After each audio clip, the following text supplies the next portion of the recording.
모집하고 통정 매매로 8개 종목 시세를 조종해 7,305억 원의 부당이득을 얻은 혐의를 받고 있습니다. 날씨입니다. 오늘은 전국에 구름이 많이 끼는 가운데 제주도에는 많은 비가 내리겠고 전남과 경남 남해안에도 비가 오는 곳이 있겠습니다.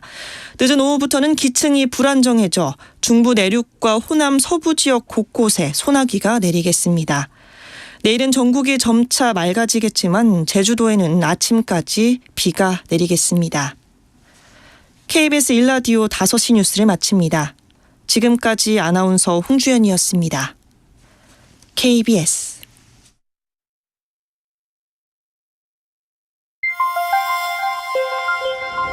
대한민국 중심 채널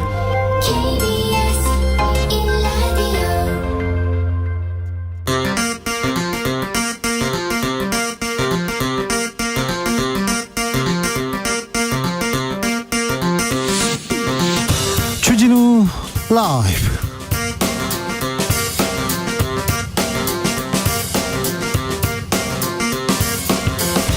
(2023년 5월 30일) 화요일입니다. 안녕하십니까, 주진우입니다. 돈봉투 김남국 코인 개딸 논란까지 민주당이 늪에서 허우적거리고 있습니다. 그런데 국민의힘에 대한 시선도 싸늘합니다. 반사 이익조차 얻지 못하고 있습니다. 김기현호 언제 일하고 언제 능력 보여줄까요? 국민의힘 김재원 최고위원에게 들어보겠습니다. 오늘 윤석열 대통령이 거부권을 행사한 간호법 제정안 재표결 끝에 부결됐습니다. 민주당 주도로 본회의에 직회부된 노란봉투법, 국민의힘은 헌법재판소 판단을 물었는데요. 여야의 극한 대치 언제까지 반복될까요? 최가박당에서 풀어보겠습니다. 한동훈 법무부 장관의 개인정보 유출 의혹을 수사 중인 경찰, 오늘 MBC 기자의 자택과 사무실, 국회 사무처에 대해서 압수수색에 나섰습니다. 과잉수사 아니냐, 한동훈 취해법권인가, 이런 얘기가 나오는데요. 정치발전소 장현장에서 짚어봅니다. 나비처럼 날아 벌처럼 쏜다. 여기는 주진우 라이브입니다. 오늘도 자중차에 겸손하고 진정성 있게 여러분과 함께 하겠습니다. 내일이면 5월이 끝이 납니다. 벌써 올해도 절반으로 향해 갑니다. 새해 결심들 잘 지키고 계시죠? 운동, 다이어트, 금연 다 잘하고 계시죠? 네. 잘하고 계시리라고 믿습니다. 올해 세웠던 계획들 중간 점검 한번 해보겠습니다. 잘 지키고 있는지, 뭐가 제일 힘든지, 어찌할 건지, 아니면 다시 계획을 세울 건지. 자, 문자 보내주십시오. 샵 9730, 짧은 문자 50원, 긴 문자는 100원이고요 콩으로 보내시면 무료입니다. 그럼 주진우 라이브 시작하겠습니다.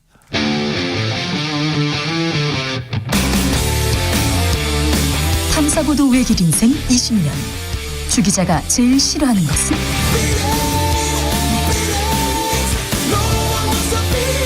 이 세상에서 비리와 부리가 사라지는 그날까지, 오늘도 흔들림 없이 주진우 라이브와 함께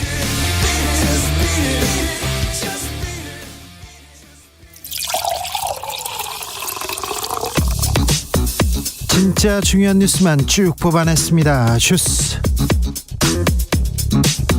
정상근 기자, 어서 오세요. 네, 안녕하십니까. 선관위 채용 비리 이거 계속 커지고 있습니다. 네, 중앙선거관리위원회 간부들의 자녀 특혜 채용 의혹이 커지고 있습니다. 선관위 내부 전수조사 과정에서 기존에 확인된 사례 외에 의심 사례가 추가로 확인되면서 이 특혜 채용 의혹 대상자가 10명 이상이 될 것이라는 전망이 나오고 있습니다. 예. 실제로 현재까지 밝혀진 자녀 특혜 채용 의혹 사례는 자진 사퇴한 박찬진 사무총장과 송봉섭 사무차장, 김세환 전 사무총장, 신호용 제주상임위원, 윤재현 전 세종상임위원, 김정규 경남 선관위 총무과장 등 6건이고요. 여기에 선관위 5급 이상 직원 전수조사 과정에서 4, 5급 직원 자녀의 경력 채용 사례가 추가로 5건 이상 확인됐다라고 합니다. 권익위에서도 전수조사 나서기로 했는데요. 이거 자진 사퇴로 끝날 일 아닙니다. 이거 명백하게 밝혀가지고 사법 처리해야 된다고 봅니다. 국회 윤리특위 김남국 의원에 대한 징계안 상정했습니다. 네, 국회 윤리특별위원회는 오늘 거액의 가상자산 보유 거래 논란으로 민주당을 탈당한 김남국 의원에 대한 징계 절차에 착수했습니다. 징계안은 국회법에 따라 특위내 윤리심사 자문위원회에 회부됐는데요. 이 국회법에 따르면 윤리특위는 윤리심사 자문위에 징계안을 회부하고 징계심사 전 자문위원들의 의견을 청취해야 합니다. 두 여야에서 조속히 결론 내야 된다 이렇게 얘기하고 있지만 시간이 좀 걸립니다. 지켜봐야 됩니다. 간호법 부결됐습니다. 네, 윤석열 대통령이 거부권을 행사한 간호법 제정안이 오늘 국회 본회의에 재투표를 거쳤지만 3분의 2 이상을 찬성을 얻지 못해서 부결이 됐습니다. 대통령이 거부권을 행사하면 제1을 요구한 법률안은 제적의원 과반수가 출석해서 출석 의원의 3분의 2 이상의 찬성을 얻어야 합니다. 민주당은 국민께 송구하다며 새 법안을 준비하겠다라고 밝혔습니다. 장제원 의원은 국회 과방위원장에 선출됐습니다. 네, 국회는 방송통신 관련 상임위인 과학기술방송통신위원회 위원장으로 국민의힘 장제원 의원을 선출했습니다. 장제원 의원은 직전에 행정안전위원장을 맡았는데 상임위를 바꾸게 됐습니다. 경찰이 한동훈 법무부 장관 개인정보 유출과 관련해서 국회와 MBC를 압수수색했습니다. 네, 서울경찰청 반부패 공공범죄수사대는 오늘 한동훈 법무부 장관의 개인정보 유출과 관련해서 국회 사무처 의안과와 MBC 기자를 압수수색했습니다.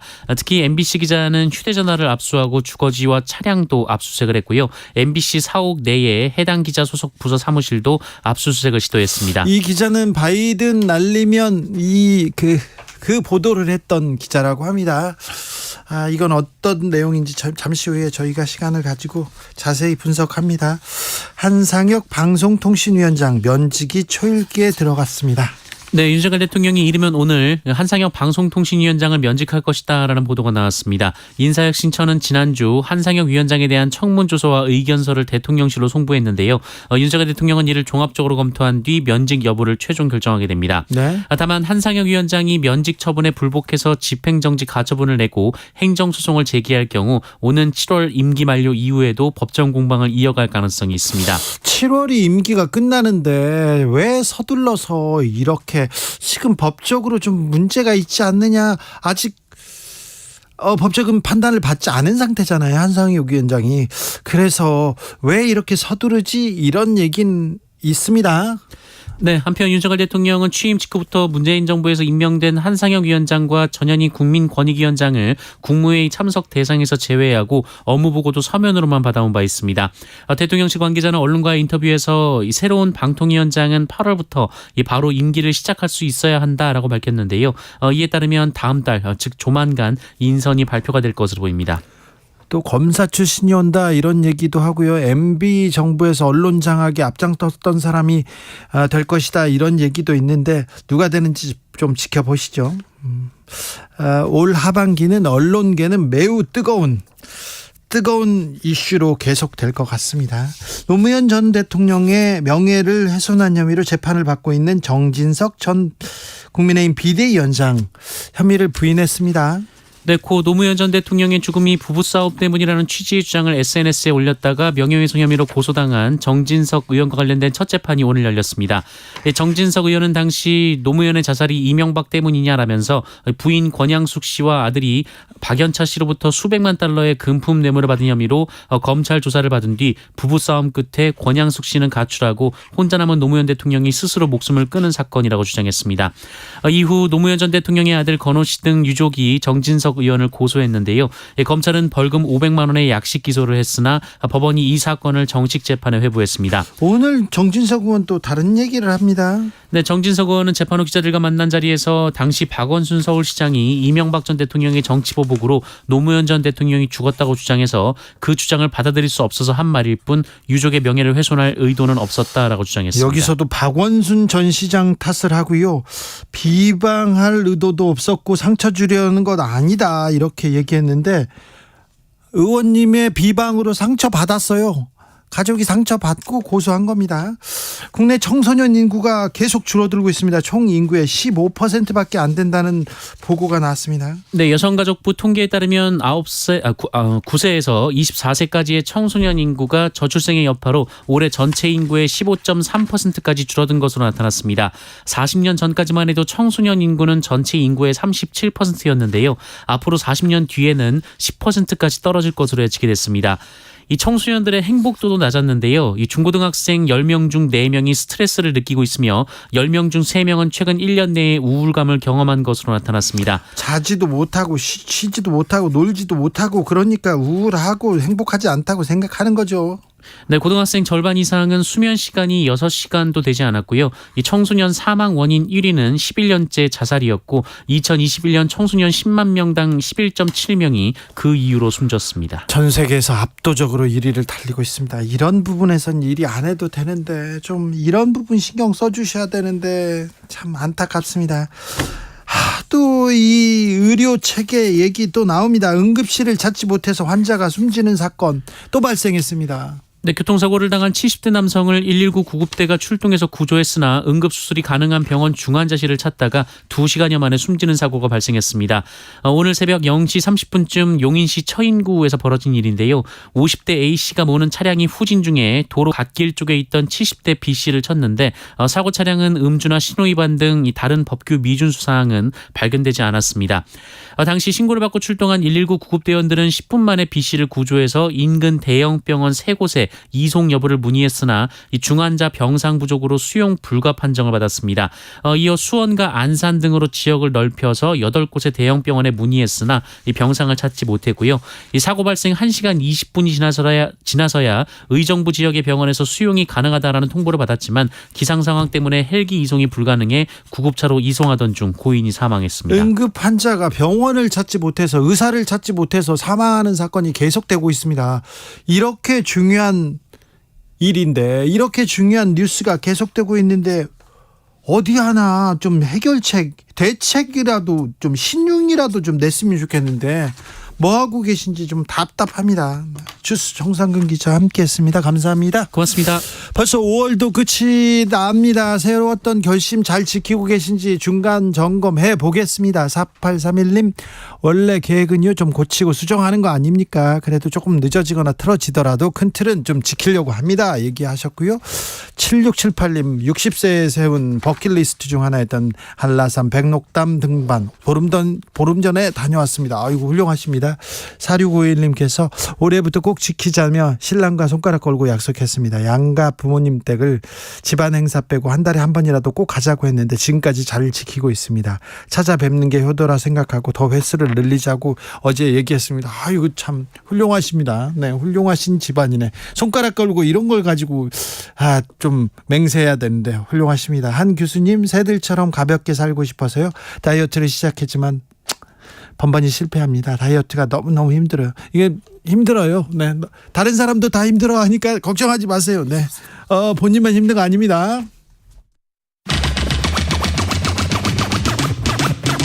주진우 라이브.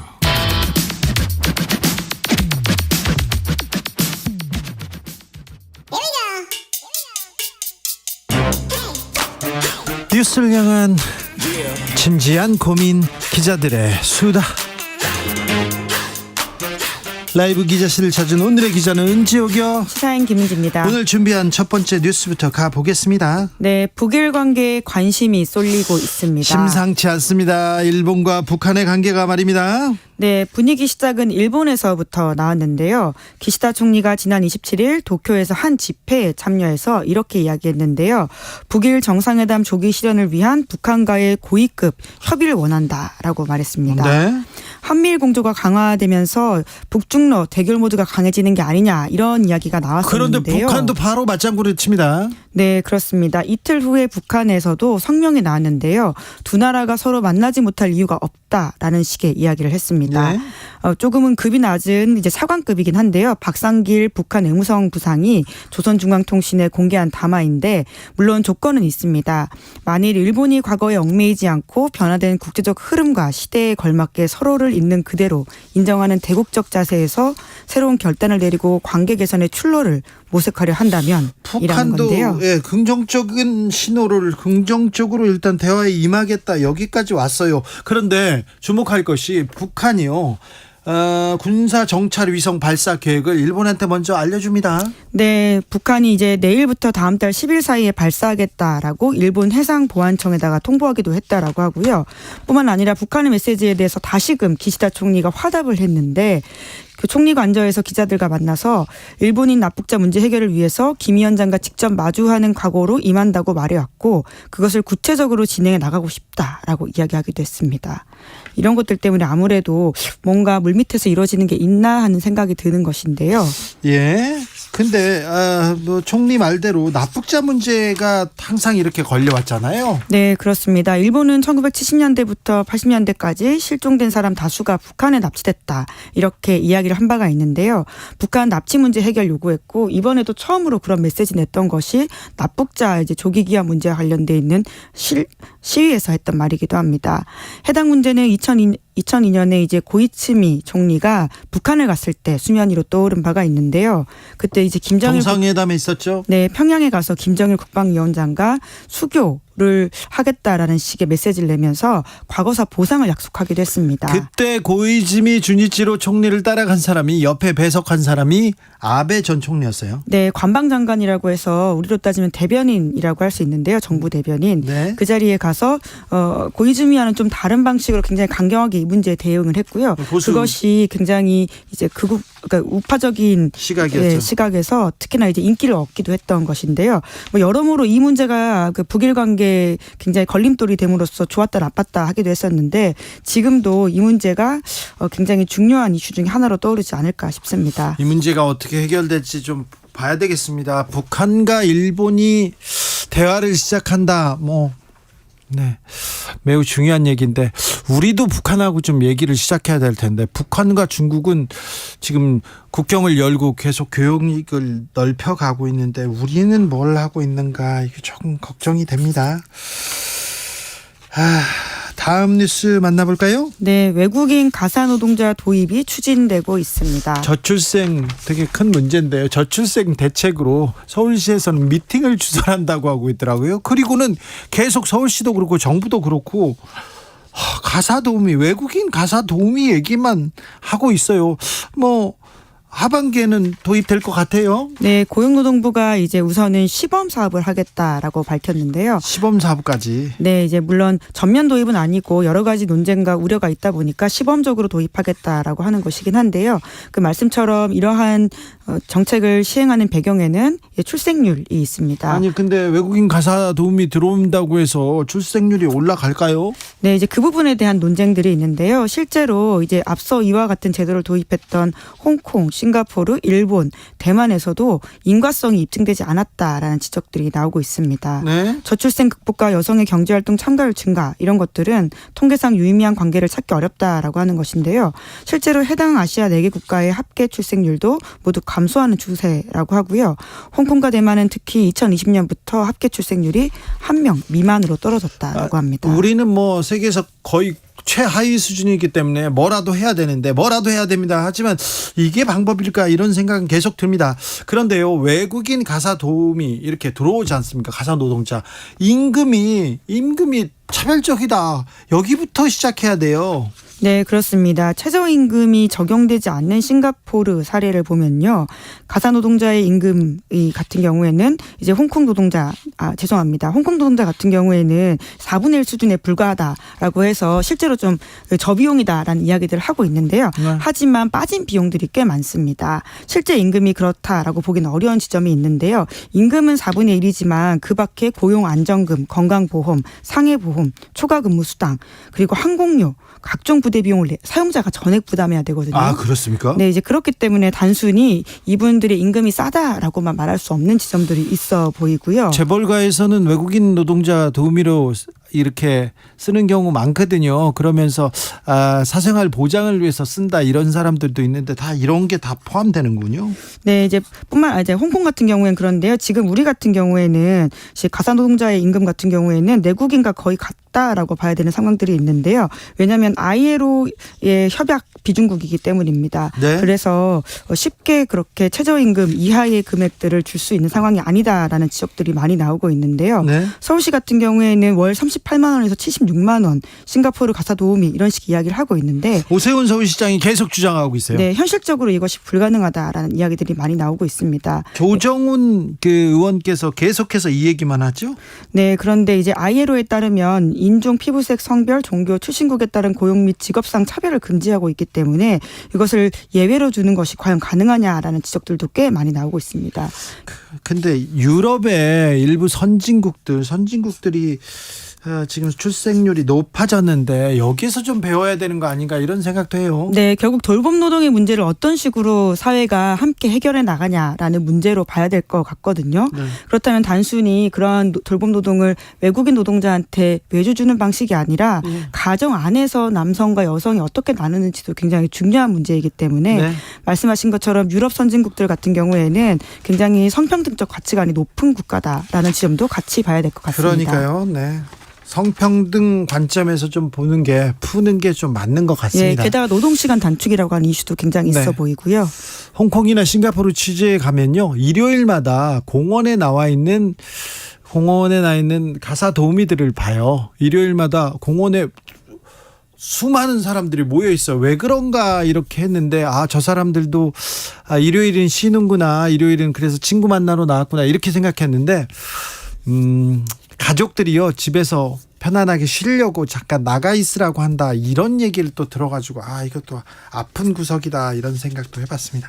마지막으로 만나볼 뉴스는요. 네, 챗GPT를 사용한 미국의 변호사가 징계 위기에 처했다라고 합니다. 어떤 내용입니까? 네, 30년 경력의 미국 베테랑 변호사가 법원에 제출한 서류가 있는데요. 네. 이거를 챗GPT를 활용해서 냈는데 판례를 지금 챗GPT에다 물어봤군요. 네, 그런데 하필이면 그것이 가짜 사례였다라고 합니다. 그러니까 잘못된 페이퍼를 챗GPT를 사용해서 냈고 그걸 검증하지 않아서 네. 그 변호사의 신용에 굉장히 큰 문제가 생겼고 심지어 징계 위기까지 갔다라는 건데요. 챗GPT가 잘못 알려준 거죠. 네, 그렇죠. 뭐 챗GPT는 당연히 이제 잘못 알려줄 수도 있고 그럴싸한 사실들을 알려주기 때문에 굉장히 검증하지 않으면 문제가 된다라고 하는 것은 누차 지적된 바가 있거든요. 네. 그것이 실제 사례로 드러났다라고 하는 것이고요. 예. 사실 이렇게 비싼 변호사를 고용해서 소송에 참여하는 의뢰인으로서는 굉장히 황당한 이야기다라고도 볼 수 있을 것 같습니다. 그런데 챗GPT 사용에 대해서 고민해봐야 됩니다. 왜 챗GPT가 아는 만큼만 얘기하면 되는데 거짓말을 해요. 거짓말도 잘합니다. 어디 논문에서 지금 이런 내용이 나왔어. 그런데 그 논문을 찾아보면 논문이 없어요. 예, 그럴싸한 맞는 말, 가짜인 말을 하는 너 왜 것이죠. 거짓말을 하냐? 그럼 거기서 또 다른 말을 이렇게 만드는데 이 알고리즘 사실은 만들 때 챗GPT한테 거짓말하면 안 돼. 아는 만큼만 대답해야 돼. 진실을 말해야 돼. 이 얘기를 이렇게 만들어 놓지 않아요. 그래서 무서워요. 네, 그리고 무엇이 진짜인지에 대한 것도 굉장히 논쟁적일 수 있기 때문에요. 네. 여러모로 챗GPT를 활용하는 것은 결국 인간의 몫이다라는 생각이 드는데 예? 실제로 이번 논란이 된 변호사 같은 경우에도 본인이 업무를 보완하기 위해서 챗GPT에 자문을 했고 네. 반복적으로 해당 판례가 진짜냐 이렇게 물어봤다라고 해요. 네. 그런데 챗GPT가 계속 맞다 이렇게 이야기를 해서 본인은 그걸 의심하지 못하고 법원에 제출했다라고 밝히고 있거든요. 이게 맞니? 그러면 어느 논문에 이렇게 나와요 이랬는데 논문을 찾아가 보면 그게 그 논문이 없어요. 네. 거짓말을 해요 이거. 네, 이게 전례 없는 상황을 법원에서도 맞이해가지고요. 이것들을 어떤 식으로 제재할 수 있을지에 대해서 오는 6월 8일에 청문회를 연다라고 하는데 네. 사실 미국에서만 일어날 일이 아니라 남의 일 같지 않은 상황인 것 같습니다. 챗GPT 맹신하다가 큰 화를 부를 수 있습니다. 이거 검증하고 검증해봐야 되는데 이 AI가 우리 삶을 어떻게 바꾸는데 이게 희망적이지만 않고 계속해서 경고 메시지가 들어오지 않습니까? 여기에 대해서 더 고민해야 되는데. 결국 보조적인 수단이고 이것의 중심은 여전히 인간이다라고 하는 것을 좀 명심할 필요가 있을 것 같습니다. 아니에요. 그래도 또 AI가 지금 터미네이터 수준이 아니라니까 매트릭스 수준이 아니라 더 우리 사회를 더 급변시킬 수도 있습니다. 그럼요. 예. 걱정이 되네요. 기자들의 수다 시사인 김은지 기자 함께했습니다. 네, 감사합니다. 교통정보센터 다녀오겠습니다. 이현 씨. 네, 교통량이 계속 증가하는 추세인데요. 그래도 평소와 비교해 봤을 때 정체가 그렇게 심한 편은 아닙니다. 다만 변수는 있는데요. 곳곳에 비가 내리고 있습니다.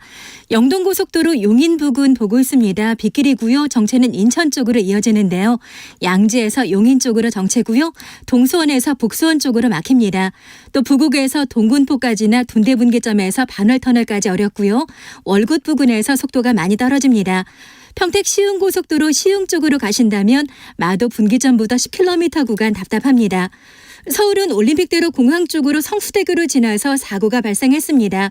청담대교부터 여파를 받고 있는데요. 사고 구간 지나서도 여의도 쪽으로 계속해서 불편하겠고요. 일산 쪽의 강변문으로 볼게요. 청담대교에서 가양대교까지 어렵고요. 50분 정도 예상됩니다. KBS 교통정보센터였습니다.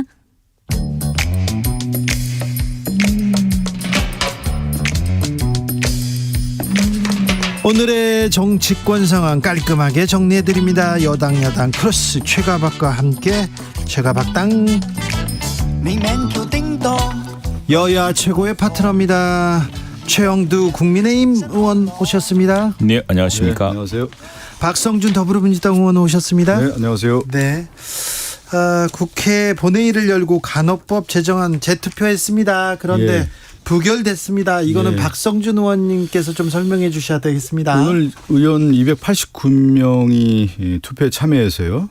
간은 178, 부가 107, 무효가 4표 나왔는데 이 재의결은 국회 과반수 출석의 3분의 2의 찬성으로 가결이 되는 건데 네. 3분의 2가 되지 않았기 때문에 일단 부결이 됐습니다.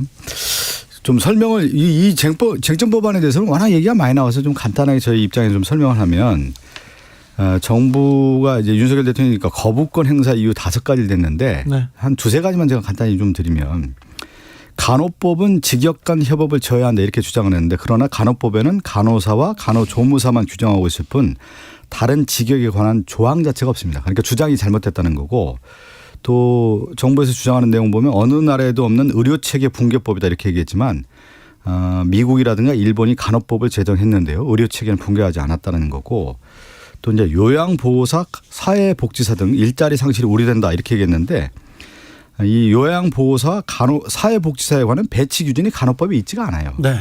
그러니까 이제 정부의 주장이 잘못됐다는 거고 하나만 딱 더 얘기할게요. 이 간호법과 관련된 데서는 지난 대선에 윤석열 대통령의 공약이었습니다. 예. 2022년 1월 11일 날 당시 윤석열 대선 후보는 간호사들 앞에서 제가 정부를 맡게 되면 의료 기득권에 영향받지 않게 하겠다. 믿어달라. 전 할 겁니다. 그러면서 이 간호법 제정 관련해서 직접 공약을 제시를 한 것이죠. 그런데요. 근데 그것을 민주당은 실제 이제 약속을 어긴 것입니다. 민주당은 간호법 제정해야 된다. 뭐 국민의힘에서도 그런 얘기가 있었는데 그런데 의사들이 반발하는 거는 이해하는데 이해는 안 되죠. 또 의사 단체들의 그 이익을 위해서 그렇게 주장하는데 그런데 간호조무사들이 반발하는 게 그게 조금 걸려요. 그 이제 간호조무사 학력을 고졸 이하로 규정한 제도법이다 이렇게 해서 이 문제에 이제 조항이 됐는데 지금 간호사 조무사 합격자 중에서 한 41%가 대졸자라고 합니다. 예? 그래서 그래서 간호조무사 학력 조항 자체가 그리고 2012년 보건복지부가 신설한 조문이거든요. 2012년도에. 아 그래요? 그러니까 이게 실제 그 뭐 이제 직역에 대한 얘기를 많이 나오고 있지만 실제 침해 요소는 그 적다라고 하는 것이죠. 이제 그렇게 이야기를 할 것 같으면은 왜 민주당이 임대차 3법 그렇게 밀어붙일 때 그렇게 밀어붙이지 않았습니까? 이게 다 이유가 있는 거거든요. 당시에는 또 팬데믹이기도 했고 또 의료가 원팀으로서 어떤 굉장히 그 서로 협력이 중요한 시절이기 때문에 제가 간호법 이 초기부터 합니다. 네, 왜냐하면 제가 말씀드렸지만 마가렛 마리안너 우리 소록도에서 근무했던 오스트리아 간호사를 기려서 그분들을 위한 간호사를 이제 처음으로 노벨 평화상을 받게 하자는 운동을 제가 김항식 총리와 함께 전개해 오면서 지금도 국회의원으로 그걸 내고 있는데 그래서 제가 간호 우리 협회랑 굉장히 오랫동안 이야기를 상의를 했습니다. 첫부터. 그래서 간호법 문제는 이제 저희가 걱정하는 건 이건 우리가 그 간호사 선생님들이 얼마나 애를 쓰고 있는지 잘 알죠. 네. 잘 알고 또 그런 고충도 알고 하는데 이게 이제 의료법 체계에 있기 때문에 민주당 정부도 과거에 있으면서 하지 못했던 거 그렇게 막강한 입법권과 뭐 국회 내에서 박강원 다수당 의석과 또 대통령 시절에 못했던 이유가 있습니다. 이게 이제 의사단체 또 간호사 조무사 단체 그리고 또 여러 가지 의료법 체계에 있는 여러 단체들에서 여러 가지 이해가 맞물려 있습니다. 그래서 이 의료법 상으로 이 새로 변화돼가는 의료 수요 또 변화 양상에 맞춰서 그 여러 가지 직역의 문제 이런 걸 좀 조정해야 되는데 그걸 이제 우리는 다 살피겠다고 한 것이고 또 간호법이라는 것은 우리 간호사 단체들이 간호단체에서 걱정하고 있는 것 고생하고 있는 것들을 함께 배려하겠다는 지인데 그걸 이제 딱 잘라가지고 민주당에서 하는 것은 대통령이 거부권 행사할 게 뻔하니까 그냥 정치적 부담을 우리한테 넘기겠다 말고는 저는 사실은 맞지 않다고 봅니다. 왜냐하면 그렇게 좋은 법이었으면 민주당에서 그 갈등 요소가 없었다면은 진작 했었겠죠. 안 했지 않습니까? 안 하고 지금 넘기고 했고 또 하나만 말씀을 딱 더 드리면은 이 국회 거부권이라고 하지만 사실은 국회가 제의를 요구한 거 아닙니까? 그렇다면은 오늘 우리 김진표 국회장도 말씀하셨지만 그 법을 민주당이 거부된 그 제의 요청된 그 법을 그대로 할 게 아니라 조금 기한을 두고서 다시 협의해 본다든가 하는 이런 노력도 없이 그냥 밀어붙이니 참 이게 너무 정치적으로 이 문제를 이 법을 가지고 그러면 지금은 선거 때 간호사 단체들은 민주당 정부 찬성하고 이럴 것 같습니까? 네. 근데 이제 대통령이 거부권 행사한 이후에 국민의힘에서 이 간호법과 관련된 내용에 대한 협상 또 안을 제시를 했는데 그 내용을 보니까 오늘 그 의원총회에서 그대로 얘기하더군요. 박강원 원내대표가. 정말 성의가 없이 그 당시 상임위라든가 그 쟁점 그다음에 국민의힘이 주장했던 그 내용에 반복적인 얘기만 하더라는 거예요. 그러니까 이 자체에 대해서 관심을 두고 있지 않다라는 게 국민의힘의 태도 아니겠느냐라고 하는 질타가 이어진 거고 그 윤석열 대통령 지금 얘기했는데 왜 문재인 대통령 당시 안 했냐 막 이런 식으로 얘기하는데 항상 이 남탓 정부를 하는 게 이제 남탓 정부가 아니라 직전 정부 지금 있었잖아요. 그리고 똑같은 사정이 이어지고 제가 있는 얘기하고 겁니다. 좀 해주세요. 예? 얘기 좀 하고 그러면 다 안 했던 사정이 있지 않느냐. 얘기 좀 제 얘기하고 좀 들어주세요. 역지사지를 해보라. 두 분은 그렇게 친한 분들이 마이크 앞에만 앉으면 아니 맨날 남 탓이라 그래요. 그렇게 칭찬하시는 아니 여기 좀 최영두 의원님은 제가 남탓 정부라고 하면은 발끈하는데 뭔가 찔리는 거예요. 항상 보면. 찔리는 게 아니고 남탓 정부만 해서 어떻게 하겠어요. 책임을 져야 돼. 박 의원께서 저렇게 문법으로 생각하시나. 아니 이거 제가 아까 국회의 책임은 연속적이다 이런 이야기를 하는 거 아닙니까? 얘기 들어보세요. 듣고 하세요. 지난 대선에서도 워낙 쟁점이 되다니까 윤석열 대통령도 공약을 만들었고 원희룡 당시 정책본부장이 간호협회 정책간담회에 가서 조속히 입법하겠다. 자, 대통령 공약까지 얘기를 했는데 자, 이걸 왜 안 했냐면 박성준 의원님 거기까지는 알겠어요. 알겠어요? 알겠는데 네. 그런데 노란 봉투법도 있고 이 간호법도 그렇고 이런 법 오늘 상정하지는 않았죠. 상정하지는 않았습니다. 네. 이제 상정을 대기하고 있는데 이거 국회에서 통과되더라도 대통령이 또다시 거부권 행사하고 국민의힘이 반대하면 표결에서 부결될 게 뻔히 보이는데 이거 어떻게 이 난국에서 어떻게 이렇게 벗어나야 됩니까? 난국 벗어나는 것보다 이제 윤석열 대통령과 국민의힘이 집권 여당 아니겠어요? 예. 그 집권 여당은 책임지는 정당인데 책임을 회피하고 무슨 문제가 있으면 남 탓하는 정부가 가다 보니까 국회 입법권이라고 하는 것은 존중돼야 되는 거 아니겠어요? 존중하지 않고 파트너로 인정하지 않은 가운데 어떻게 국회가 합의와 협치가 이루어지겠습니까? 그 부분을 그러니까 민주주의의 기본적인 원리에 대해서도 지금 국민의힘이라든가 집권당이나 지금 윤석열 대통령 이 대통령실이 인정하지 않고 있는 것이 가장 근본적인 문제인 것이죠. 자, 이게 노란봉투법도 오늘 노란봉투법을 민주당이 강행하지 않았습니다. 그래서 참 좋은 변화의 신호로 생각합니다. 우리 박강원 원내대표가 이 사안을 조금 살펴보시는구나 싶어서 한편으로 다행스러운 일이라고 생각을 합니다.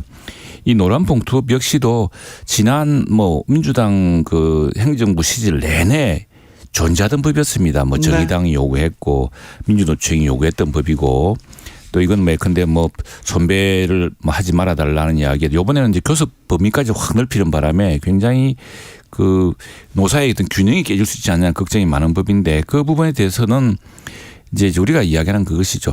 역지사지를 해서 왜 민주당이 지금 다수당이던 시절이 지금 3년째 이어지고 있고 지난 2년 동안은 대통령이 돼서 정부까지 맡고 있었는데 그 시절에 왜 이걸 추진을 못했겠습니까?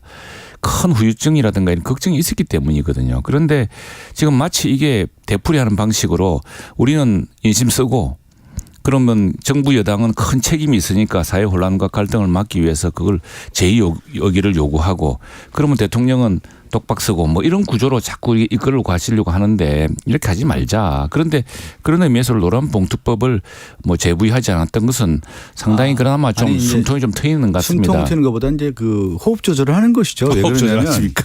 뭐냐면 아니 좀 들어보세요.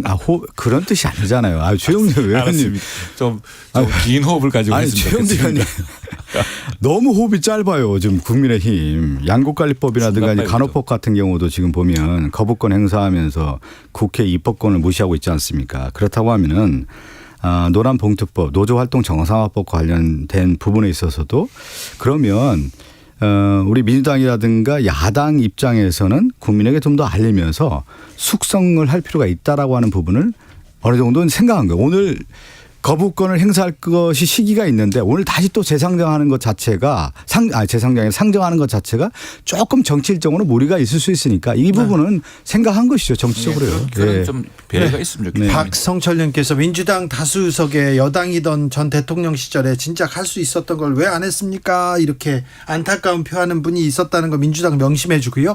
국민의힘에서는 간호사들 그리고 다른 의료계 처우 개선을 위해서도 국민의힘에서 정부 여당이지 않습니까? 그렇습니다. 정책을 마련해 주셔야 됩니다. 그리고 지금 응급 환자들이 계속해서 병원을 못 찾아서 의사를 못 찾아서 맞습니다. 그 길거리에서 죽어가는 일이 우리나라에서 서울에서 있어요. 이 부분에 대한 대책은 내 주셔야 됩니다. 응급 의료 시스템의 문제는 사실은 옛날에 그런 사례가 있었습니다. 서울의 강남에서 어떤 응급 사고 상했을 경우 생존율 예. 또 강남이 아닌 지역의 경우에 생존율에 차이가 있다는 건 알고 있는 오래된 이야기인데 그렇죠.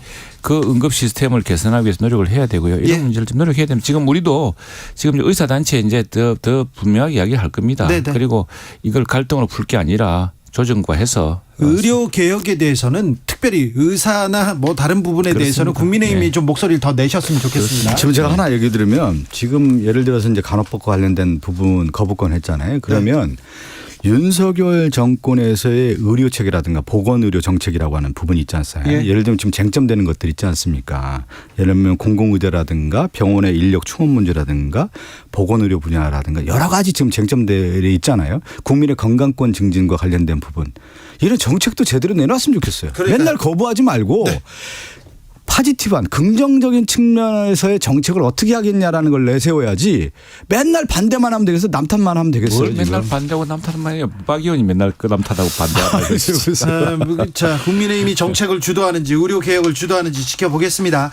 국회 윤리특위가 김남국 의원 징계 절차에 착수했습니다.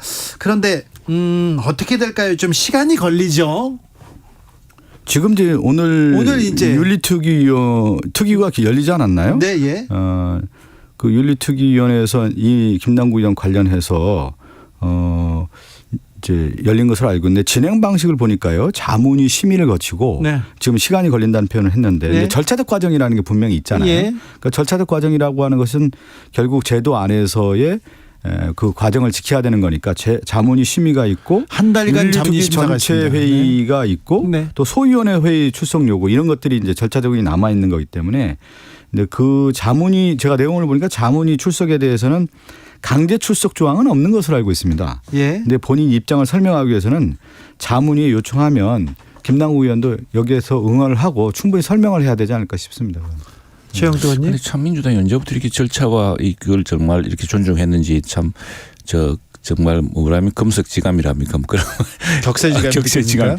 아니 이런 것들을 좀 지난번 입법할 때 좀 지켜줬으면 얼마나 좋았을까 생각이 드는데 아니 이거 정말 이건 김남국 의원이요 본인이 나와서 소명하고 어디가 있습니까 지금? 어디가 있습니까? 민주당은 탈당했다고 그냥 모른 척하고 있습니까? 아니요. 지금 지역 사무실에서 일을 보고 있다는 그런 보도가 나왔습니다. 지역 사무실에서 일할 게 아니라 국회가 지금 이것 때문에 얼마나 우리 국회 민주당도 큰 곤욕을 치르고 있고 우리 국회가 신뢰 위기에 직면해 있습니까? 민주당이 이 문제를 빨리 해결을 내지 않으면 맞습니다. 그거는 그 국민들한테 질타를 받기 때문에 민주당에서도 고민할 거예요. 뭐 당연한 근데 거죠. 절차를 그렇게 강조를 하시대 보니까.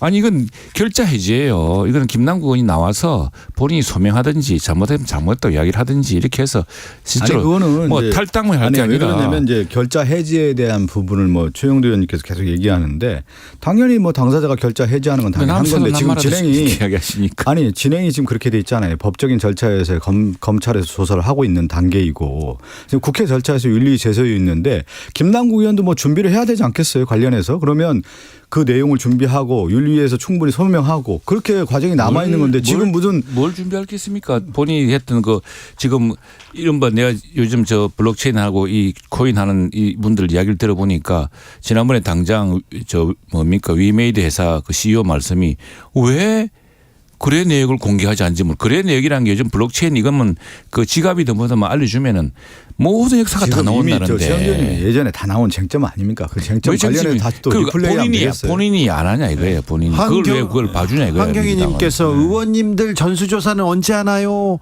안 할 것 같은데요. 아니 전수조사 해야죠. 당연히 왜 안 해요? 아니 내가 법을 만들었잖아요. 그게 네. 5월 30일까지 해서 21대 국회가 자진신고 하게 돼 있기 때문에 자진신고가 의무적으로 등록해야 됩니다. 권익위에서 그걸 하기로 돼 있지 않습니까? 국민권익위원회에서 예. 자진신고하는 걸 가지고 검증하는 거기 때문에 그건 당연히 할 수밖에 없는 거고요. 네. 국민의힘 입장에서는 뭐 전수조사고 뭐 윤리특위고 뭐 그냥 지지부진한 게 좋죠. 뭐. 아니죠. 이게 제가 저 엊그저께 우리 그래서 사람들하고 와서 그런 이야기 했습니다. 이 두 개 우리 스스로가 전부 실대의 위기 또 그 국민의 비판의 질타에 지금 직면해서 국회는 국회대로 또 그 코인 거래소는 거래소대로 큰 위기에 처해 있는 거 아니냐. 그래서 이런 문제를 좀 협의해서 무엇이 잘못되어 가고 있는지에 대해서 네. 좀 논의하자 이렇게 하고 있는데요. 네.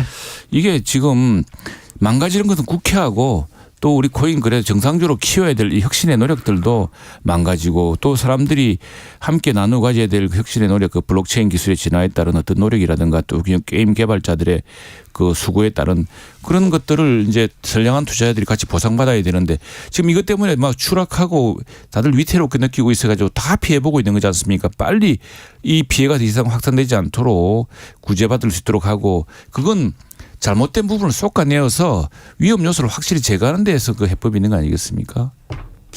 저는 더 이상 할 얘기 없습니다. 지금 네. 이미 이제 윤리 제소인 상태에서 국회 윤리특별위원회에서 처리할 문제인 것이죠. 네. 네. 자, 이 문제는 이 정도 하겠습니다. 지난 주말에 SBS 동물농장에 윤석열 대통령과 반려견이 출연했어요. 그러면서 또 여론이 쫙 갈라져요. 이 부분은 어떻게 보십니까? 박성준 의원? 저는 이제 취임 1년만 받았잖아요. 네. 그리고 그동안에 도어 스태핑도 없었고 윤석열 대통령이 국정 운영과 관련된 설명의 자리가 없었지 않습니까? 네. 그러면 저는 우선순위가 있다고 봐요. 대통령께서 충분히 이런 정책과 관련된 국가의 위기 상황에 대한 설명도 좀 하고 소통을 그동안 해왔 가운데 이런 프로그램을 출연하면 우리가 이제 정책이라고 하는 것도 강원 정책이 있는 거고 네. 이미지도 강한 이미지가 있고 부드러운 이미지가 있다고 하면은 부드러운 이미지를 어떻게 보면 강조하기 위해서 SBS 예능 프로그램을 출연한 거 아니겠습니까? 네. 그런데 대통령의 관심사가 어딨냐는 장소와 선택과 어떤 프로그램을 선택하느냐에서 드러나게 되는 건데 저는 이걸 좀 강조하고 싶어요. 지금 우리나라가 무역 국가고 통상국가고 수출국가 아니에요. 무역 적자가 어마어마하게 심한 가운데 지금 수출 전선에 있는 기업들이 그렇게 어려운데 여기에 먼저 방문하면 안 됩니까? 이런 현장에. 그러면서 예능 프로그램 가면 안 돼요? 예능 프로그램을 먼저 하고 그러면 수출국가나 이런 기업들은 다 어려운데 다 외면하는 겁니까? 저는 공보라인이라는 거 홍보라인이라는 것이 우선순위가 있다라는 거예요. 근데 뜬금이 좀 없지 않습니까? 이렇게 어려운 가운데 그 예능 프로그램 가갖고 부드러운 이미지만 강조하는 것 자체가 제가 이 상징적인 측면에서의 공보 홍보 라인도 문제가 있는 것이다라고 좀 최영도 의원님? 보는 아니 것이죠. 대통령 보니까 맨날 규제 혁신 다음에 중소기업 위원들과 만나고 이렇게 하는 모습이 그렇게 많던데 그게 야당에는 눈에 보이지 않는 모양이네요. 그리고 지금 이거는 이제 또 국민들의 관심사이기도 하고 또 예능 프로에서 뭐 출연을 요청했거나 그런 과정이 있었겠죠. 그리고 이것도 지금 유기견들을 특히 돌보는 또 그 부분 그런 운동을 하시는 시민들도 많지 않습니까? 거기에 유기견을 돌봐서 뭐라고 그랬죠? 대통령께서 그랬나요? 그 사지 말고 입양하라고 입양하라고 했죠. 그랬죠. 그것도 나름대로 지금 사회적으로는 중요한 현안 아닌가요? 그런데 무엇보다도 자 대통령께서 하실 일 다 하고 있죠. 그리고 지금 오늘 사실 제일 아쉬운 대목은 그 여야 원내대표하고 상임위원장들을 대통령이 같이 만나서 이야기를 하려고 했던 것 같습니다. 그런데 오늘 뭐 야당에서 그 일정을 이제 좀 미루셨는지 어떤지 모르겠는데 지금 이제 본격적으로 국회와도 대화를 하고 또 법안도 지금 당장 계속 지금 일 잘못하면 되풀이 될 판이잖아요. 뭐 대통령은 제의를 요구하고 민주당은 또 똑같은 걸 밀어붙이고 그러지 말고 당장 입법하고 있는 상임위원장들 또 여야 원내대표들 만나서 논의하고 하는 그런 관계가 있는데 민주당은 애써 그런 문제는 외면하고 가면서 지금 그걸 안 한다고 이렇게 이야기하면 안 되죠. 아니죠. 최영두 의원님 지금까지 야당을 파트너로 인정하지 않고 외면했던 정부가 어디에 윤석열 정권 아닙니까? 그리고 국민의힘 아니에요. 국민의힘이 왜 또 남 탓을 하는 거예요? 국민의힘이 어떻게 야당을 외면합니까? 야당으로 인정하지 않은 가운데에서 야당을 누가 인정 안 해요? 지금 그런 모습이었잖아요. 그동안에. 왜 그렇습니까? 그걸 왜 부정합니까? 안 만나줬잖아요. 대통령이 시정에도 만나자 했더니 거부하고. 왜 또 남 탓을 하고 있어요? 아니 사실관계 정관계를 보셔야지. 무슨 그러니까 일을 하려면 신뢰 고치기라는 게 있는 건데 지금 국민의힘이라든가 지금 집권 여당이 그동안 그렇게 해왔나요? 그런 모습이 없는 가운데. 통사정을 하고 있죠. 제발 좀 국정 같이 이끌어. 무슨 통사정을 안 해요? 지금 뭐 맨날 강압 수사하고 압수해가고. 짓밟고 그냥 비웃으면서 말씀하시면 서운합니다. 아니 지금 뭐 윤석열 정권 1년 들어서 뭐 하니까 무슨 뭐 손을 잡았어요. 압수해가고 맨날 털털 털기만 하고 먼지 털이하고 그것만 지금 1년 동안 한 거 아니겠습니까? 민주당 다 불거져가지고 수사를 안 하고 있으니까. 수사 정권 아니야. 압수수색 정권 아니야. 우리 당부에서 한 게 있습니까? 다른 얘기로도 좀 넘어가 볼게요. 아니 지금 왜 수사를 안 해가 지금까지 그 국정이라고 하는 것은 지금. 파트너십이라고 하는 것은 손도 잡아주고 서로 합의를 해야 되는 건데. 알겠어요. 어느 날 갑자기 그냥 만나도 이렇게 하면 되는 거예요. 맨날 파트너를 인정 안 하고 가운데에서. 우리 박성준 의원 맨날 들어요. 그러니까 왜 파트너 인정 안 합니까? 아니 최영두 위원장처럼 이렇게 얘기를 해야 될 거 아니에요. 얘기도 안 하고. 여야 대표들 근데 정책 토론을 하겠죠? 해야죠 당연히요. 한다고 했죠? 네. 네. 아니 그런데 그것도 보잖아요. 밥이나 먼저 목적 얘기하는 것부터가 아니라 국정 현안에 대한 말이지. 출발부터 잘못된 거예요. 지금 맨날 밥 먹고 술 먹습니까? 지금 나라가 이런데. 참 치졸합니다. 치졸해. 아니 이렇게 생각이 달라요. 밥이나 먹자 해서 밥이나 먹겠습니까? 밥이 넘어가겠습니까? 지금 야당이 저렇게 밀어붙이는데. 자, 이렇게 잠이 옵니까? 달라요. 지금. 네. 참 이렇게 웃으면서 얘기하세요. 거의 비슷한 사안인데 거의 비슷한 문제를 가지고 이렇게 입장이 다릅니다. 이거는 좀 뭐 의견 일치가 나올 것 같아요. 선관위 자녀 채용 의혹이지 않습니까? 이건 지금 때가 어느 때인데 이거 선관위 뭐 하고 있습니까? 그러니까 지금 이제 우리나라에 그러니까 우리가 이제 권력으로부터 독립기관들 있지 않습니까? 예. 권력의 독립성, 중립성을 했는데 이게 그 하나의 어떻게 보면은 치외법권 지역들이 된 경우가 많아요. 그래서 이 선관위도 그런 좀 모습이 아닌가 싶어요. 견제받지 않는 권력이 되다 보니까 네.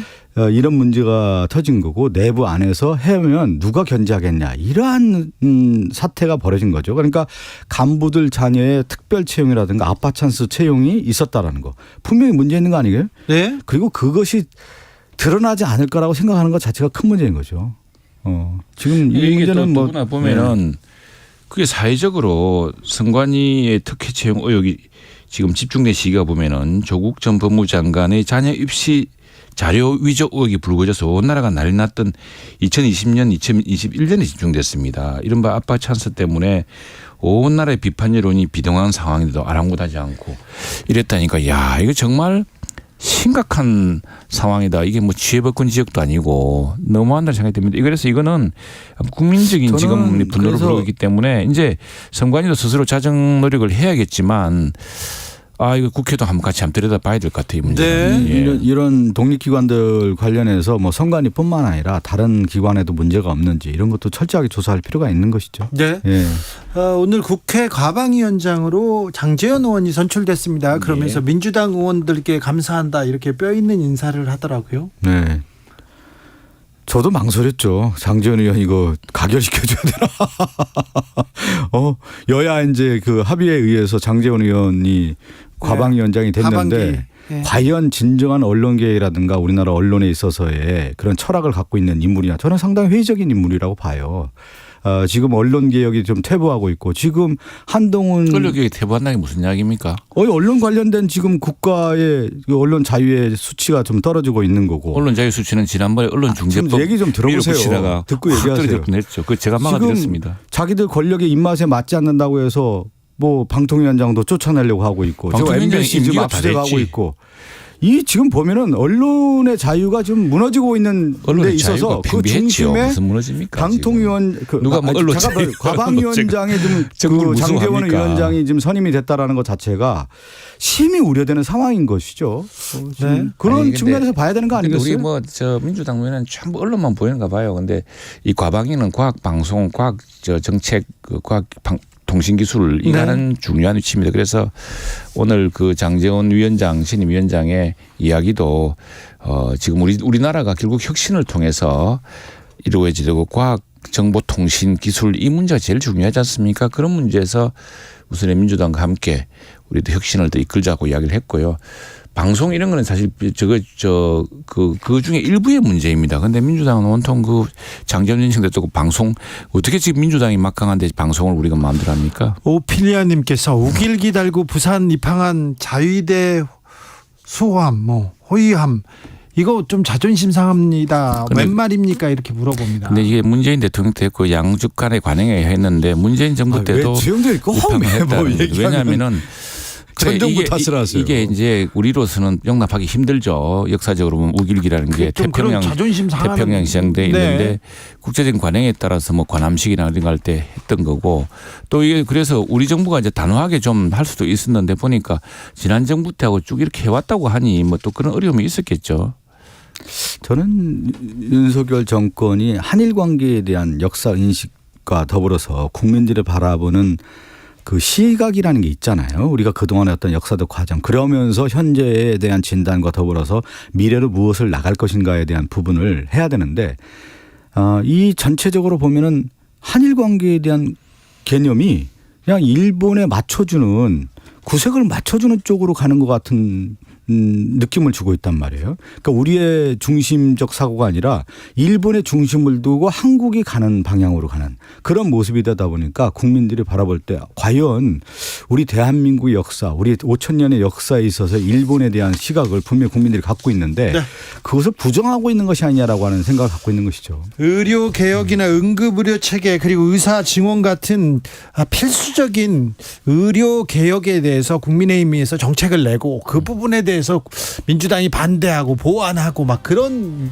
그렇습니다. 그런 토론을 이번에 했으면 저희들이 좋겠어요. 이제 그 제2요구를 해왔는데 민주당이 그냥 제의를 하지 않고 바로 상정하는 바람에 저걸 결국 반대를 했습니다만. 간호사 복지를 위해서도 예, 그래서 그걸 이제 이번에 우리가 종합적으로 논의해야죠. 우리가 그렇게 했기 때문에 의료계 전체를 생각했기 때문에 그렇게 한 겁니다. 그래서 의료계 전체가 이제 우리 정부 여당이 취한 입장을 생각해서 같이 노력해 줘야죠. 저도 5초만 이게 윤석열 정권의 의료 정책이라는 게 있는지 저는 궁금해요. 좀 제대로 된 정책을 내놓기 바랍니다. 영두, 알아보려고 좀 박성준 하시고 좀. 감사합니다. 두 분. 무조건 없다 그러고. 이제 얼른 가세요. 이제.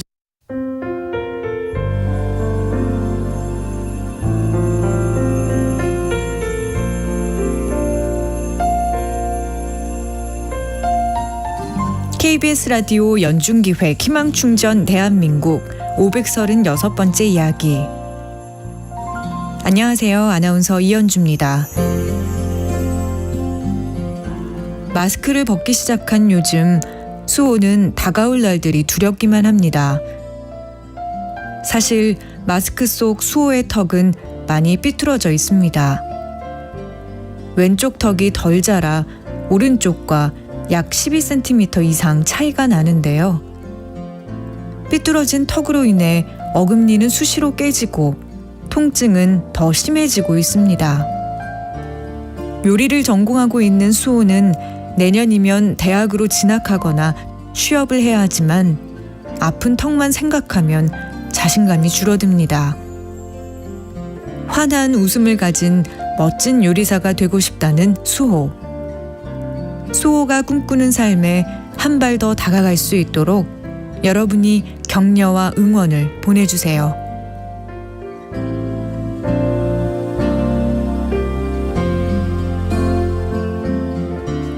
여러분의 따뜻한 손길이 희망의 빛이 됩니다.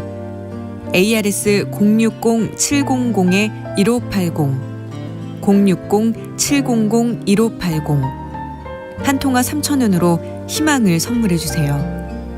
KBS 라디오 연중기획 희망충전 대한민국은 초록우산 어린이재단, 인탑스 주식회사 그리고 청취자 여러분과 함께합니다. ARS 060-700-1580 한 통화 3,000원입니다.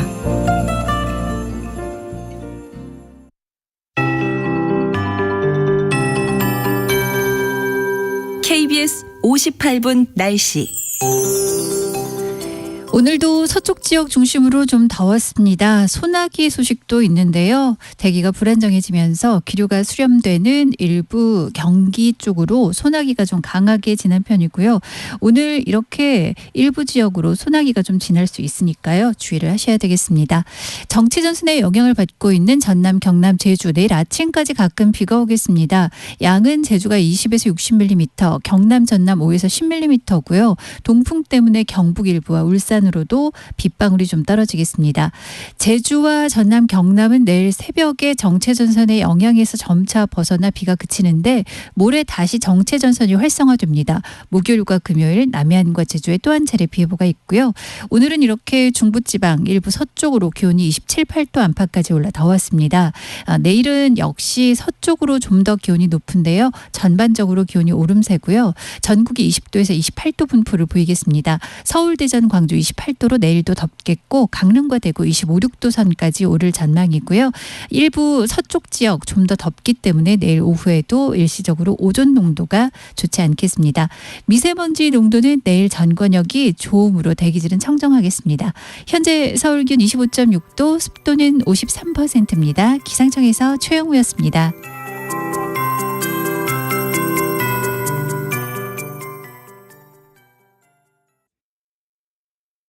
정성을 다하는 국민의 방송 KBS가 6시를 알려드립니다. AM 711kHz, FM 97.3MHz, KBS 1라디오입니다. HLKA.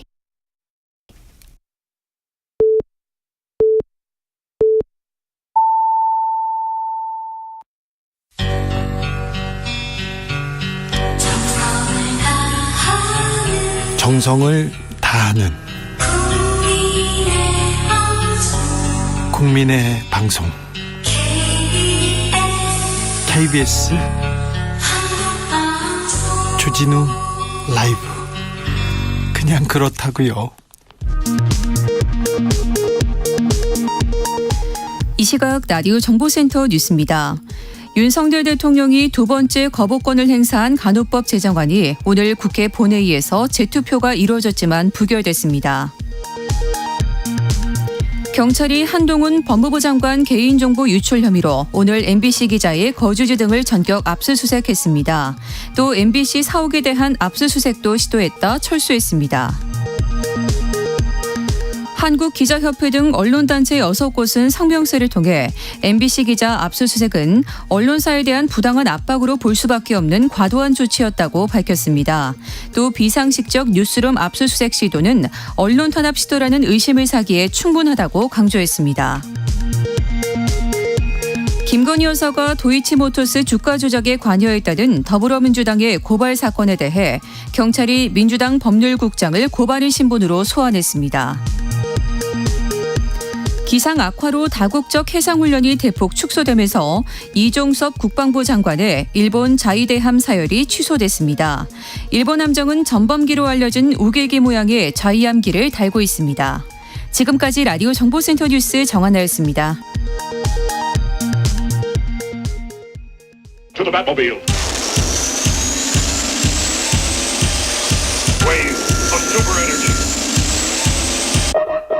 주 기자의 1분. 오늘 경찰의 특수부를 하는 서울경찰청 반부패 공공범죄수사대가 MBC 임아무개 기자의 집과 차량 압수수색했습니다. 한동훈 법무부 장관 개인정보 유출 관련 해설합니다. 경찰은 임 기자의 휴대전화 압수하고 MBC 방송국 사무실 압수수색 시도했습니다. 그런데 방송사 사무실을 압수수색한 애가 거의 없어요. 그러니까 보여주기식인데 왜 했을까요? 임 기자는 이른바 바이든 날리면 자막 사건을 보도해 고발당하기도 했습니다. 그런데 저는 이런 생각이 들어요. 윤석열 정부 왜 MBC만 이렇게 편애하고 MBC 신뢰도만 높여주려고 노력하는지 저는 이해가 되지 않습니다. 오늘 서울경찰청 반부패 공공범죄수사대, 여기 중요한 데인데 여기에서요 고액의 수임료를 받은 혐의로 더불어민주당 양분한 법률위원장에 대한 구속영장 신청했습니다. 양 위원장이 2020년 11월에 도박 사이트 운영진 수사를 무마해주는 대가로 9,900만 원을 수수했다, 이런 혐의를 받는다고 경찰이 설명했는데요. 양 위원장은 경찰 논리대로라면 모든 변호사가 구속감이라고 얘기합니다. 아니 수임계 받고 법인 계좌로 수임료 받았는데 세무신고까지 했는데 이걸 가지고 무슨 뇌물이냐, 뇌물인 것처럼 이렇게 얘기하냐, 이렇게 항변합니다. 2020년 부산고검장을 퇴직한 양 위원장은 지난 대선 때부터 이재명 대선 캠프에서 활동합니다. 이재명 대표 사법 문제를 총괄하면서 이재명의 방패로 불렸는데요. 이분 정치에 나선답니다. 그런데 왜 경찰이 왜 양분함을 정치적으로 띄워주는지 저는 또 이 부분도 또 이해가 되지 않습니다. 알다가도 모르겠어요. 왜 그러시는지. 주 기자의 1분이었습니다. 윤신의 그대께서 벗어나고파.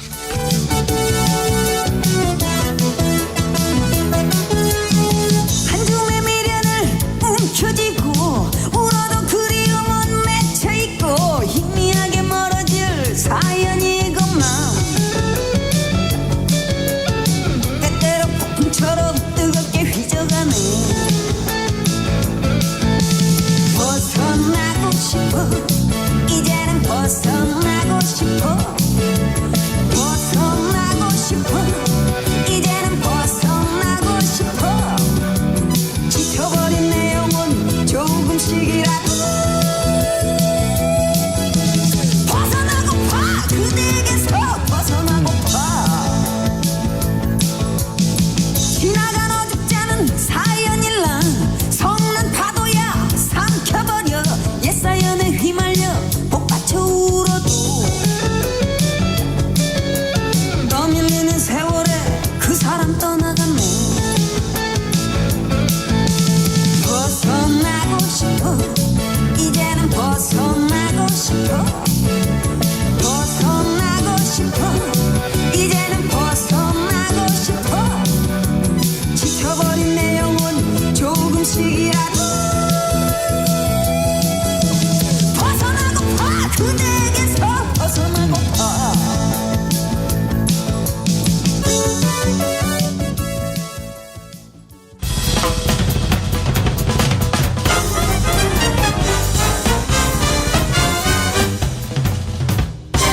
훅 인터뷰. 모두를 위한, 모두를 향한, 모두의 궁금증 훅 인터뷰. 민주당이 늪에서 헤어나오지 못하고 있습니다. 그런데 국민의힘한테 마음을 주지 않고 있습니다. 국민의힘 지도부 민생정책을 뭘 내놨는지 모르겠어요 얘기합니다. 왜 그런지, 김기현호 언제 실력 보여줄지 물어봅니다. 국민의힘 김재원 최고위원 모셨습니다. 어서 오세요. 안녕하세요. 네, 최고위원님은 맞으시죠? 당연하죠. 그렇죠. 네. 네.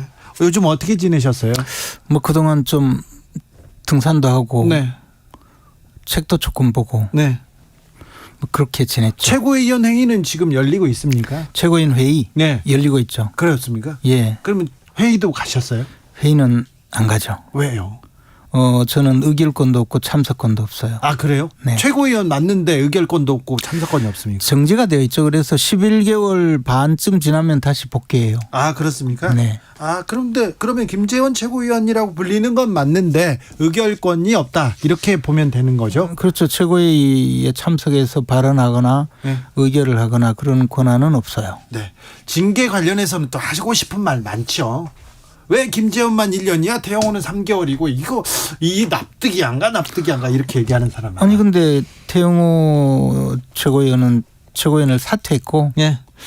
저는 사실 그때 사퇴하라는 또 말씀이 뭐 압박은 아니고 뭐 압박이라고 할 건 아니고 이제 저의 친한 친구가 좀 이런저런 이야기를 하면서 사퇴하지 않으면 징계 1년을 받을 것 같으니까 좀 사퇴하고 새로운 길을 모색하는 게 어떠냐고 상당히 좀 걱정스럽게 이야기를 했는데 그것이 이제 자신의 이야기가 아니고 물론 책임 있는 사람의 그 전언이었는데요. 제가 그 40년 지기의 말을 거절할 때 그리고 나서 상당히 좀 마음이 흔들렸죠. 그러나 이제 저에 대한 징계는 사실 뭐 형수한테 쌍욕을 했다든가 또는 뭐 60억을 먹튀하고 날 잡아봐라 하고 도망갔다든가 뭐 그런 게 아니고 범죄에 연루됐다든가 또는 뭐 당에 굉장한 그 피해를 주는 소송을 한다든가 이런 것이 아니고 찬반 논란이 있는 상태에서 어떤 말을 했다고 해서 징계를 받은 것이기 때문에 또 저에 대한 징계에 반대하는 분들도 많이 계셨어요. 그래서 제가 사실 한 입으로 두 말을 하고 제가 한 그 말을 또 책임지고 사퇴까지 해버리면 그분들에 대한 어떤 예의가 아니고 그분들에게 더 이상 어떤 저의 주장을 할 여지가 없겠다는 생각이 들어서 징계를 감수하고 사퇴하지 않았죠. 그렇습니까? 징계를 감수하고 사퇴하지 않았다. 내년 총선에도 나오시죠? 나올 수 있으면 나오죠.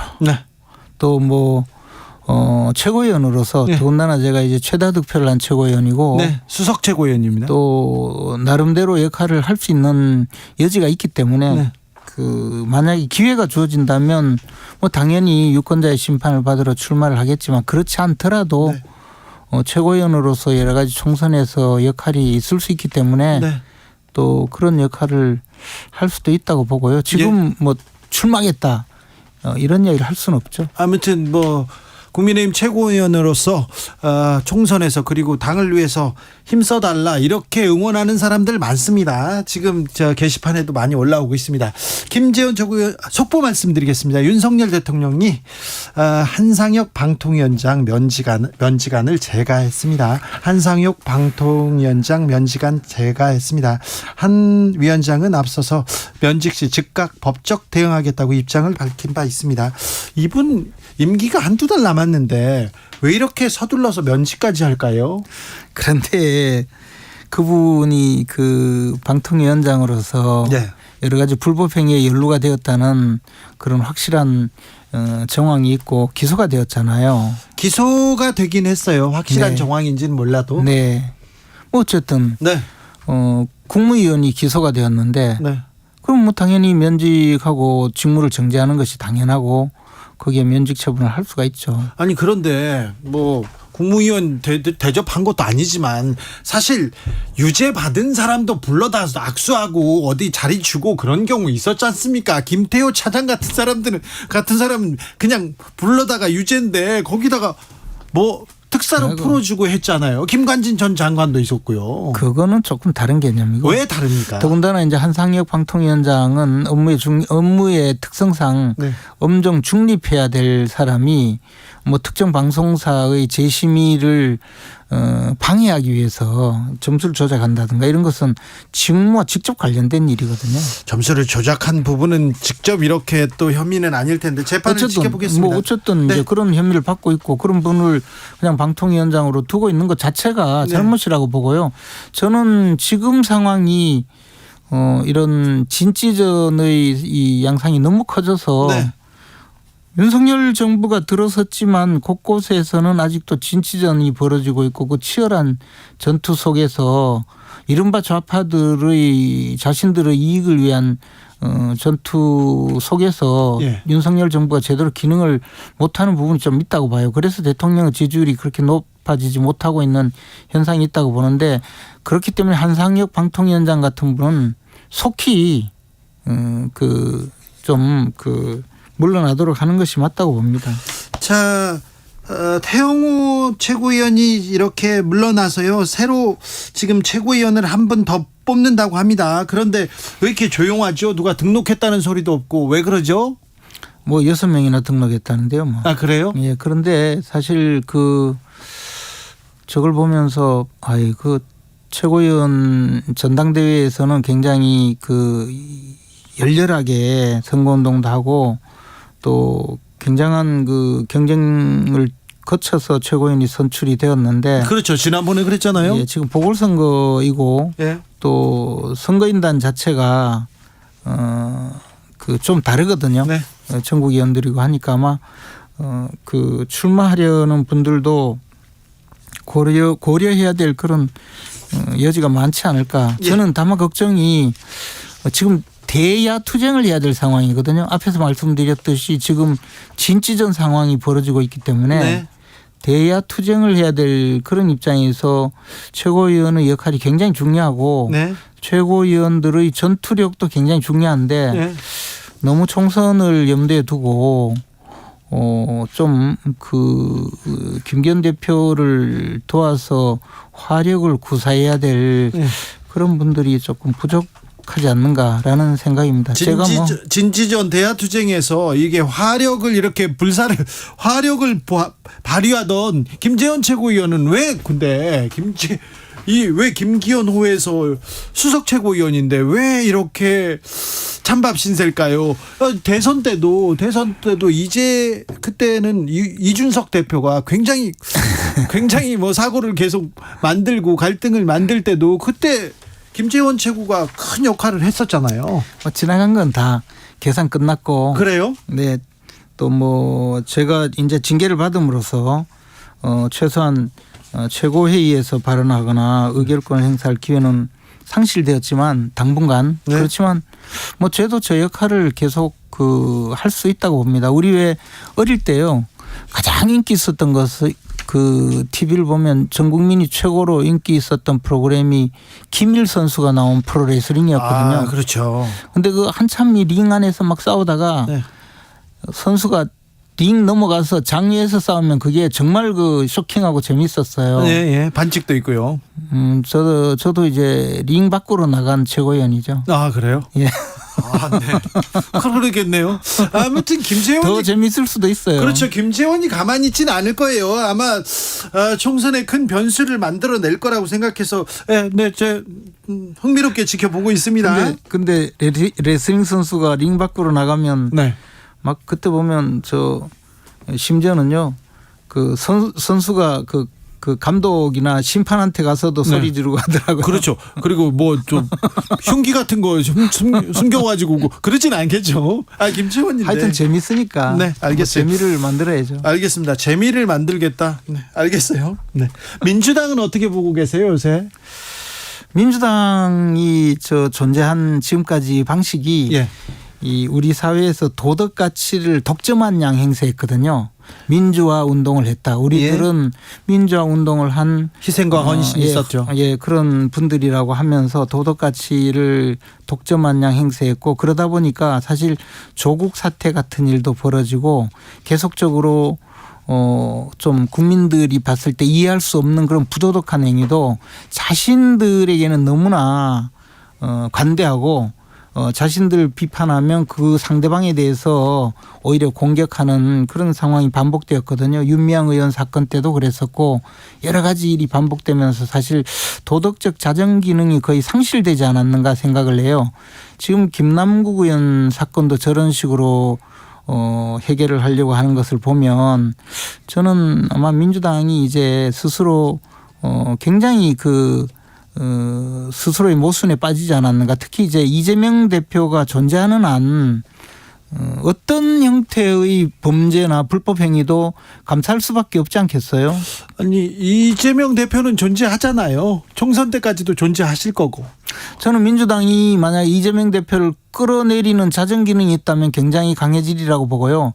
이재명 대표가 계속 그 자리에 앉아 있는 한 우리나라에서 가장 부도덕한 집단으로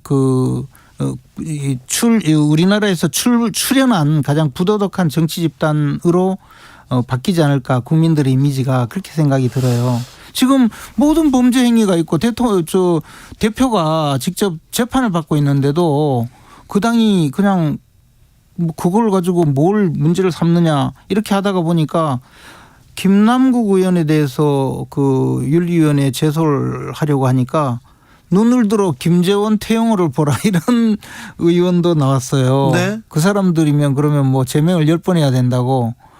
아니 뭐 제가 의원도 아니지만 그러나 제가 무슨 정말 60억 코인을 들고 어디 먹튀하고 날 잡아봐라 이렇게 도망을 갔습니까? 제가 무슨 뭘 했습니까? 60억 코인을 들고 간 건 아니고요. 뭐 어쨌든 네.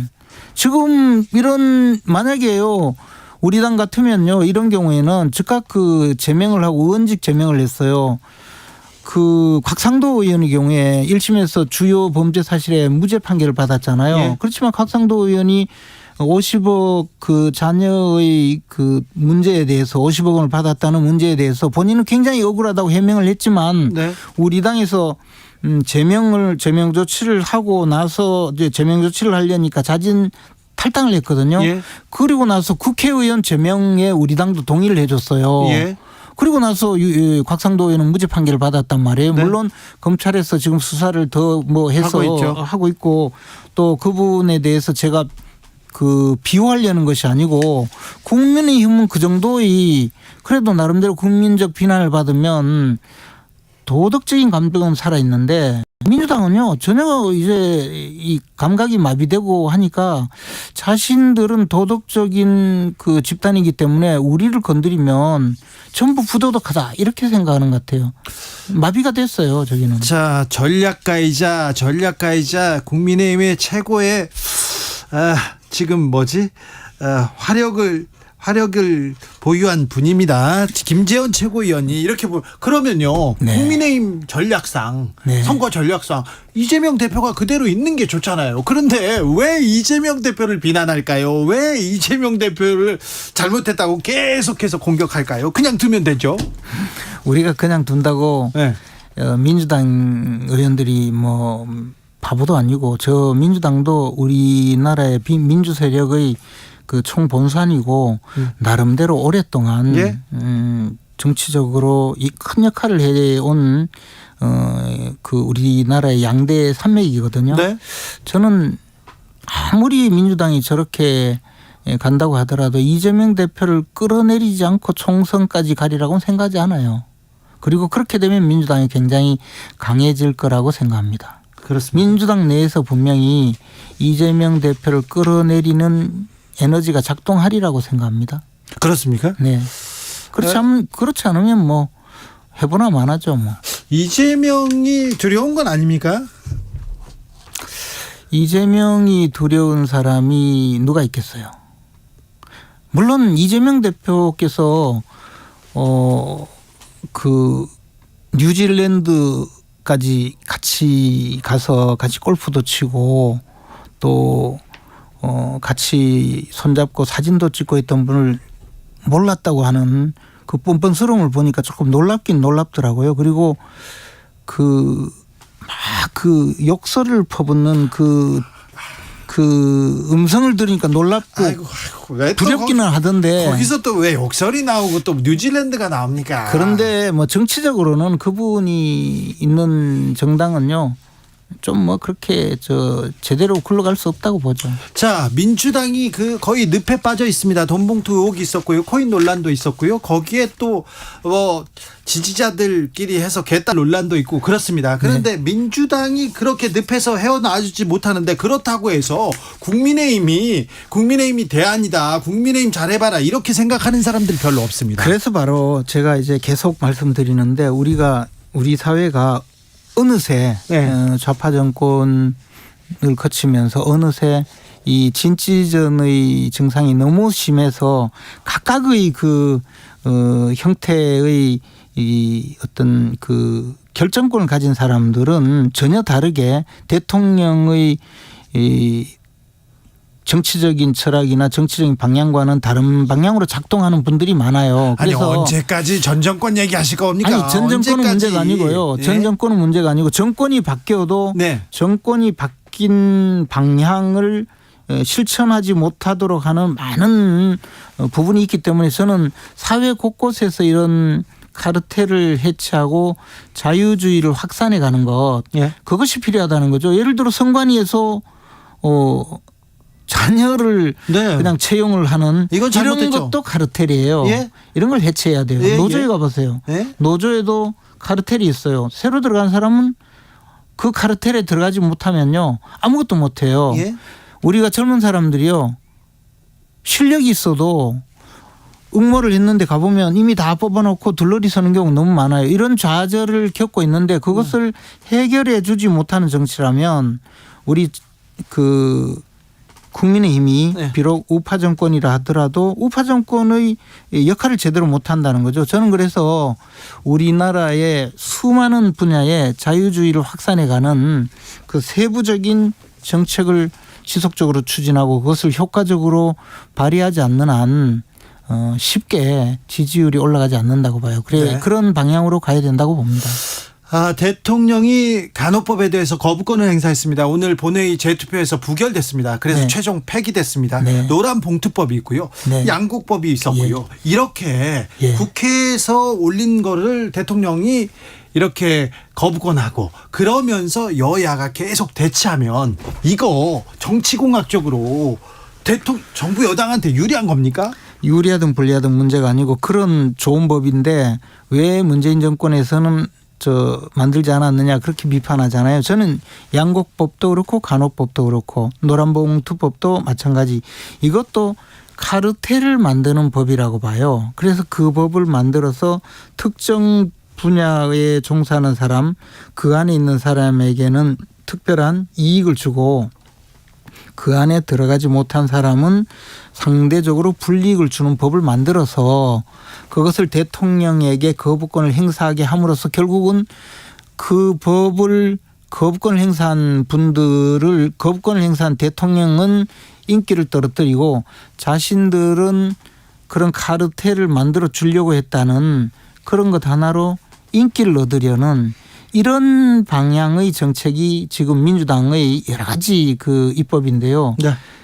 이런 것은 정말 그 잘못된 것이죠. 저는 대통령의 거부권 행사는 틀림없이 올바른 방향이고 그것을 통해서 우리 사회 전체가 자유주의 누구든지 능력 있고 노력을 하면 그만큼 보상을 받도록 해야 되는데 지금 민주당이나 좌파 정권들이 해온 것은 자신들의 카르텔을 만들어서 그 안에 있는 사람들을 보호하고 그분들에게 절대적인 지지를 얻으려는 그런 방식으로 계속해 왔어요. 이것을 우리가 이제 대통령이 거부권을 행사하더라도 전 국민에게 과연 어떤 방향으로 가는 것이 맞는지를 조금 더 홍보를 잘했으면 하는 아쉬움은 있어요. 그것만 좀 했으면 좋겠어요.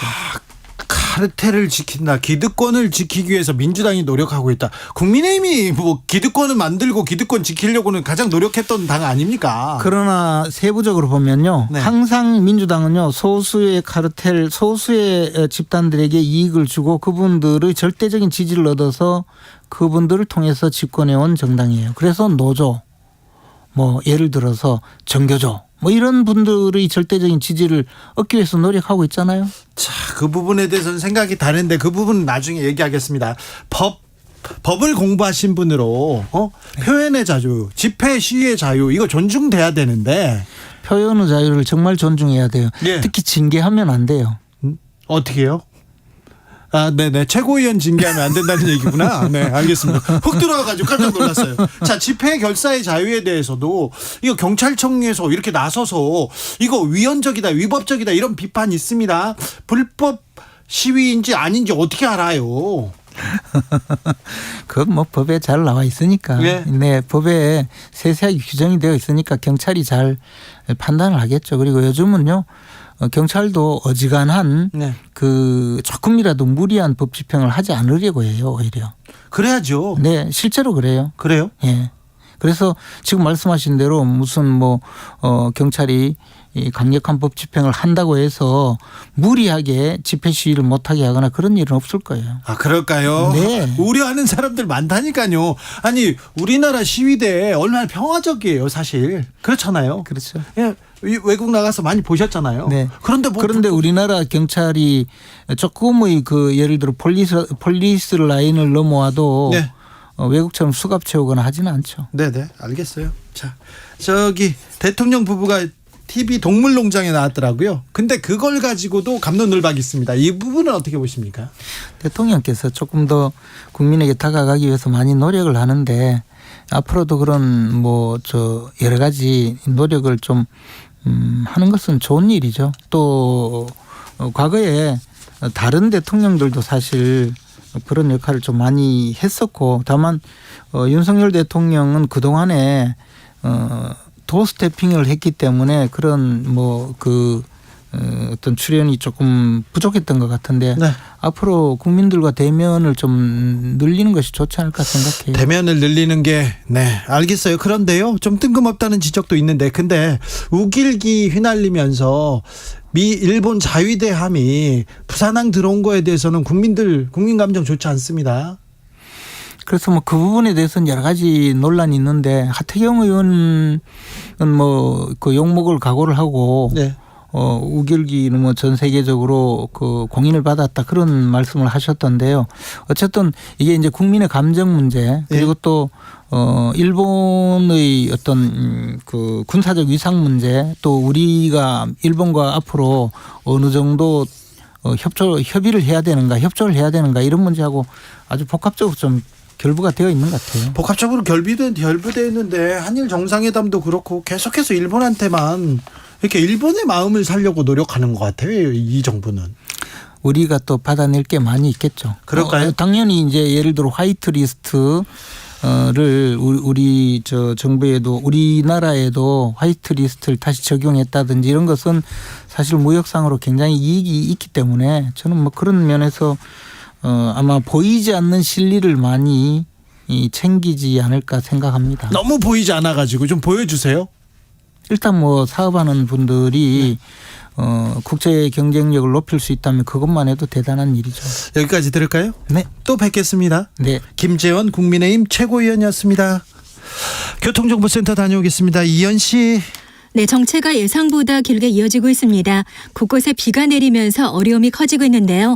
중부고속도로 하남 쪽으로 일찍 부근에서는 사고도 있었습니다. 일찍 부근에서 남이전 쪽으로 답답하고요. 쭉 더 가서는 경기 광주 부근이나 하남 분기점 부근에서 속도가 많이 떨어집니다.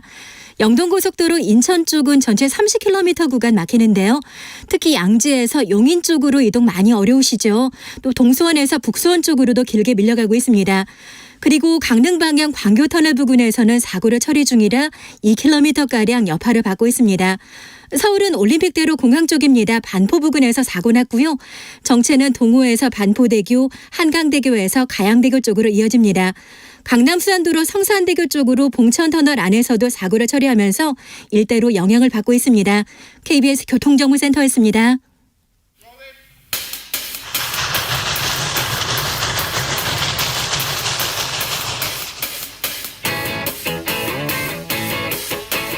오늘도 열심히 돌아갑니다. 정치발전소 장앤장.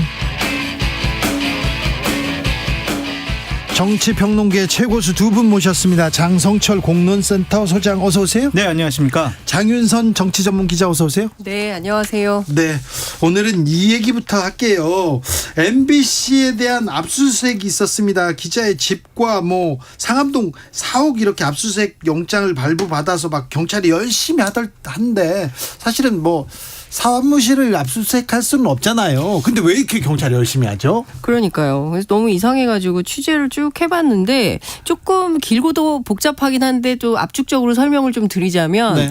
이 사건의 발단이 됐던 사람이 누구냐면 김민석 강서구 의회 의원이에요. 예. 원래 국민의힘 소속인데 지금은 탈당해서 무소속 예. 상태입니다. 근데 이분이 이제 사회복무요원을 하면서 구의원을 한 거예요. 예. 그래서 민주당으로부터 정치적으로 계속 공격을 받았대요. 네. 그 가운데 이제 악성 댓글을 달던 두 사람이 있었다는 거죠. 그래서 네. 두 사람에 대해서 명예훼손, 모욕, 허위사실 유포로 고발을 했는데 그 중에 한 사람이 지금 MBC 압수수색과 연관돼 있는 서모 씨라는 사람입니다. 네. 그러니까 이 사람이 처음에 이제 시작이에요. 그래서 서모 씨를 경찰이 수사를 하다가 이 중요한 포인트는 이 한동훈 장관의 그 관련된 개인 정보가 어떻게 나왔느냐인 거잖아요. 그렇죠. 근데 이 서모 씨가 이 김민석 의원에게 찾아가서 자기 좀 명예훼손 이거 취하 좀 해달라 뭐 이렇게 요구를 했다는 거예요. 그래서 셋강역에서 만나가지고 취하를 해주기로 했는데 그러면서 서모 씨가 김민석 의원한테 USB를 줬대요. 그 예. 안에 바로 저 한동훈 장관의 개인 그렇죠. 본인 부인 뭐 애들과 관련된 개인 정보가 담긴 내용이 있었고 이거 갖고 있다가 괜히 큰일 나겠다 싶어가지고 그 자체를 경찰에 고소를 했다는 거예요. 그래요? 예, 그 내용을 그래서 경찰이 수사를 한 겁니다. 이 사건을. 네. 이제 수사를 했는데 이 과정에서 조금 확인이 안 되는 부분이 있는데 서모 씨가 진술을 경찰에 경찰 조사에서 진술을 하면서 당신 이거 어디서 난 거야? 라고 물었을 거 아닙니까? 그랬을 때 MBC 임모 기자 이름이 나왔을 가능성이 있다. 그런데 그러면 MBC 임모 기자가 정말 이 서모 씨에게 줬냐?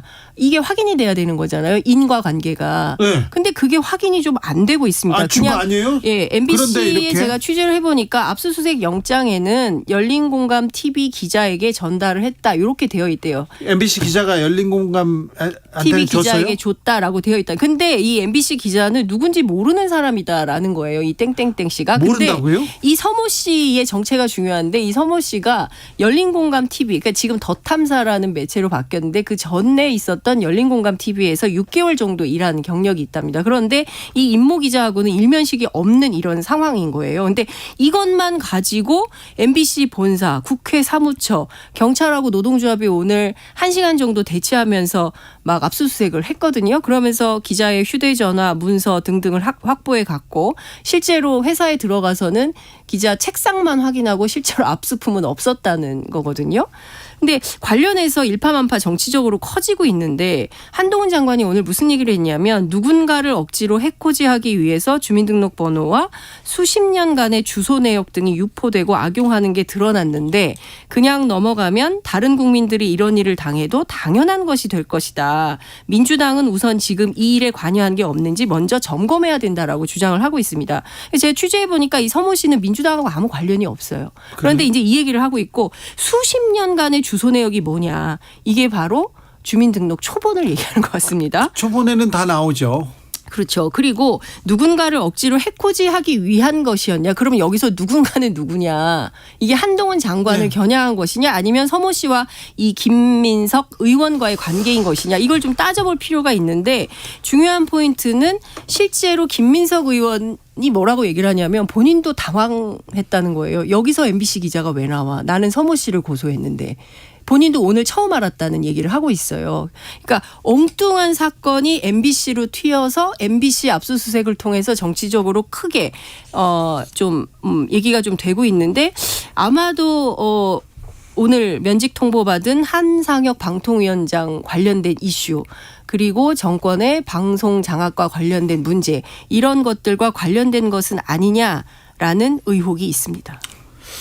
제가 그냥 알던 상황과 지금 장 기자님이 말씀하신 상황이 좀 많이 다르고 네. 좀 사실관계를 확인해야 될 것 같아가지고 제가 솔직히 뭐라고 판단하기가 좀 어려운 것 같고요. 장 기자님 말씀이 맞다면은 정당한 법 집행인가라는 의혹도 들고 한동훈 법무부 장관 얘기가 맞다면 당연히 보호되어야 할 사생활이 외부로 나간 거잖아요. 그럼 문제가 있는 거죠. 개인정보 유출 이 부분은 엄격하게 처벌 받을 사안입니다. 근데 그거와 지금 사건의 본질은 조금 다른 문제로 그렇습니다. 지금 흘러가네요. 그러니까요. 그러니까 장 기자님 말씀이 맞다면 내일 뭐 또 언론에서 후속 취재 보도를 하겠죠. 네. 그 상황을 보고 좀 판단해야 될 것 같습니다. 네. 아무튼 윤석열 정부 들어가지고요. MBC를 윤석열 정부가 편애하시는 것 같아요. 이렇게 막 몰아붙이고 그러면요. MBC 시청률 막 올라가고 신뢰도 막 올라갑니다. 아이고 불만이에요. 네, 지금 청취율 1위, TV 시청률 아유 1위. 왜 그런 소리 하지 마세요. KBS는 분발해라. 아니 공영방송 KBS는 분발해라. 막 이런 얘기를 하게 되는 건데요. 아유 불만입니다. 그러니까 이거 공교롭게도 이 기자가 바이든 날리면 리포트를 한 기자라는 그래서 거 아니에요? 고발당한 그래서 기자라면서. 고발당한 기자라는 거잖아요. 그러니까 여러 가지가 복잡하게 얽혀 있는데 오늘 상황을 종합을 해보면 어쩌면 MBC와 이 사건은 별건일 수 있겠다. 그것이 네. 김민석 강서구 의회 의원의 입으로 확인이 된다. 여기서 MBC 기자가 왜 나오죠? 저도 놀랐어요. 오늘 MBC 기자 얘기는 저도 처음 들었어요. 이런 얘기를 한단 말이죠. 장 기자님 말씀이 맞다면 법원에서 그렇게 왜 영장을 내줬을까요? 영장을 왜 내줬을까요? 근데 그건 좀 이해가 안 관련된 돼요. 내용이 한동훈 장관의 가족들의 주민등록 초본이 그 뒷번호 삭제를 네. 원래 하는데 인사청문 자료는 뒷번호 삭제 없이 다 공개가 되잖아요. 근데 그 그런 부분을 내용들. MBC 기자가 혹시 가져다가 누구를 주었습니까? 그렇지 그러니까 그게 않다면 확인이 돼야 되는 것 같아요. 그렇지 않다면 영장이 나왔을 가능성이 그러니까 영장에는 네. 압수수색 영장에는 이 열린공감 TV 기자에게 전달한 의혹이 적시가 돼 있다는 거죠. 실제로는. 근데 이 기자는 관련돼서 이 사람은 내가 모르는 사람이다. 내가 이 사람한테 전달한 적이 없다라는 입장을 밝히고 있는 것 같습니다. 그래서 지금 이 MBC 임모 기자가 제일 당황해하고 황당해하고 있다는 거예요. 왜 내가 여기에 엮이는지 이유를 알 수가 없다. 이런 주장을 하고 있다고 합니다. 그러니까 관련된 내용을 조금 더 꼼꼼하게 우리 기자들이 취재해서 확인해서 기사를 쓸 필요가 있겠다는 생각이 좀 듭니다. 지난번에 한동훈 장관 집 앞에 찾아간 그 기자들이 있었는데 그 사람들이 아마 어떤 정보를 그 주민등록 초본이나 등본을 보고 그걸 확인해서 갔을 수 있는데 네. 그 부분에서 이렇게 MBC 기자가 지금 툭 튀어나온 거네요. 그렇습니다. 아무튼 개인 정보를 누구한테 주지 않습니까? 기자한테 주잖아요. 이거 큰일 납니다. 그럼요. 이거는 안 돼요. 이건 큰일 납니다. 자, 그거 부분에 대해서는 좀 차치하고서라도 MBC 기자가 왜 나왔을까 이 얘기는 조금 고민이 되는 대목입니다. SBS TV 동물농장에 윤석열 대통령이 턱 나왔어요. 네. 그러자 또 갑론을박이 막 와글와글 이어집니다. 그러니까 그런 예능 프로그램에 대통령이 나간 것에 대해서 네. 국민들이 이제 진영으로 좀 갈려서 지금 상당히 논란이 되고 있는 부분 현실이 참 서글프다라고 좀 말씀드리고 싶고 뭐 야당 쪽 지도자들도 뭐 SBS의 집사부 일체라든지 동상이몽이라든지 예전에 나왔죠? 네, 뭐 부부로 출연하시고 또 국민들께서 그 소프트한 행동 네. 그리고 친근한 말 이런 것 때문에 호감도가 많이 높아졌거든요. 그렇다고 뭐 보수 우파 쪽에 있는 분들이 막 그거 폐지해라 왜 그 사람만 출연시키냐 막 이러지 않았었거든요. 그래서 조금 좀 예능은 예능으로 봐주시면 좋지 않았을까라는 좀 생각이 드는데 저는 대통령 부부의 그 출연에 다른 생각이 있어요. 어떤 생각이요? 뭐냐면 우리나라가 저출산 국가잖아요. 네. 반려견 많이 키우신단 말이에요. 네. 지금 애를 안 낳고 반려견 키우시는 분들, 독신자들도 반려견 많이 키우는데 자칫 잘못하면 국민들에게 애를 안 낳고 저런 반려견들과 함께 사는 게 행복할 수도 있겠다. 그러한 이미지를 주지 않을까라는 좀 생각이 들어요. 그래서 네?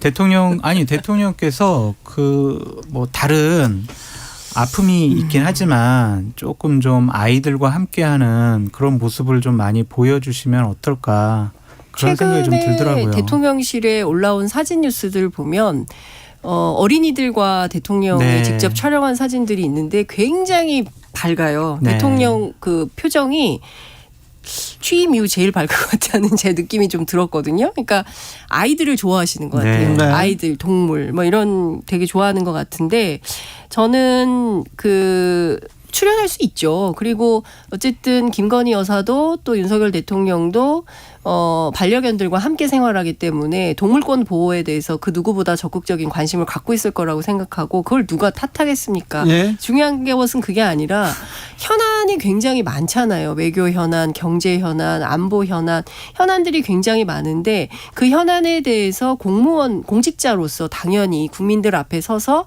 국민들이 묻고 그 답변할 의무가 있거든요. 근데 그것은 논외로 치고 이렇게 홍보 수단으로 어떤 예능 프로그램을 활용하는 듯한 인상을 주는 것은 저는 잘못된 것이 아닌가. 그러니까 뭐 다른 것들도 다 하면서 이것도 하고 그럼 좋다고 생각해요. 6월 1일 날 기자간담회 회견하신다고 하니까. 아니 그러니까 이렇게 띄엄띄엄 할 것이 아니라 지금 도어 스태핑도 안 한 지가 오래됐고 11월 이후에 한 번도 안 했고요. 그리고 100일 기자회견 이후에 한 번도 기자들하고 안 만나고 전부 외신들을 통해서 외신 기자는 많이 만났습니다. 네, 외신 기자 인터뷰를 하면서 우리 기자들은 안 만나고 있는 거 아닙니까? 그러니까 우리 기자들을 만나달라는 어떤 읍소가 아니라 네. 기자는 국민을 대신해서 질문하는 직업인 사람들이잖아요. 그러니까 뭐 기자를 대접해달라, 뭐 기자를 뭐 어떻게 해달라, 이게 아니라 기자들을 통해서 국민들이 궁금하고 알고 싶은 것에 대해서 공직자로서 우리 국민들이 뽑은 분 아닙니까?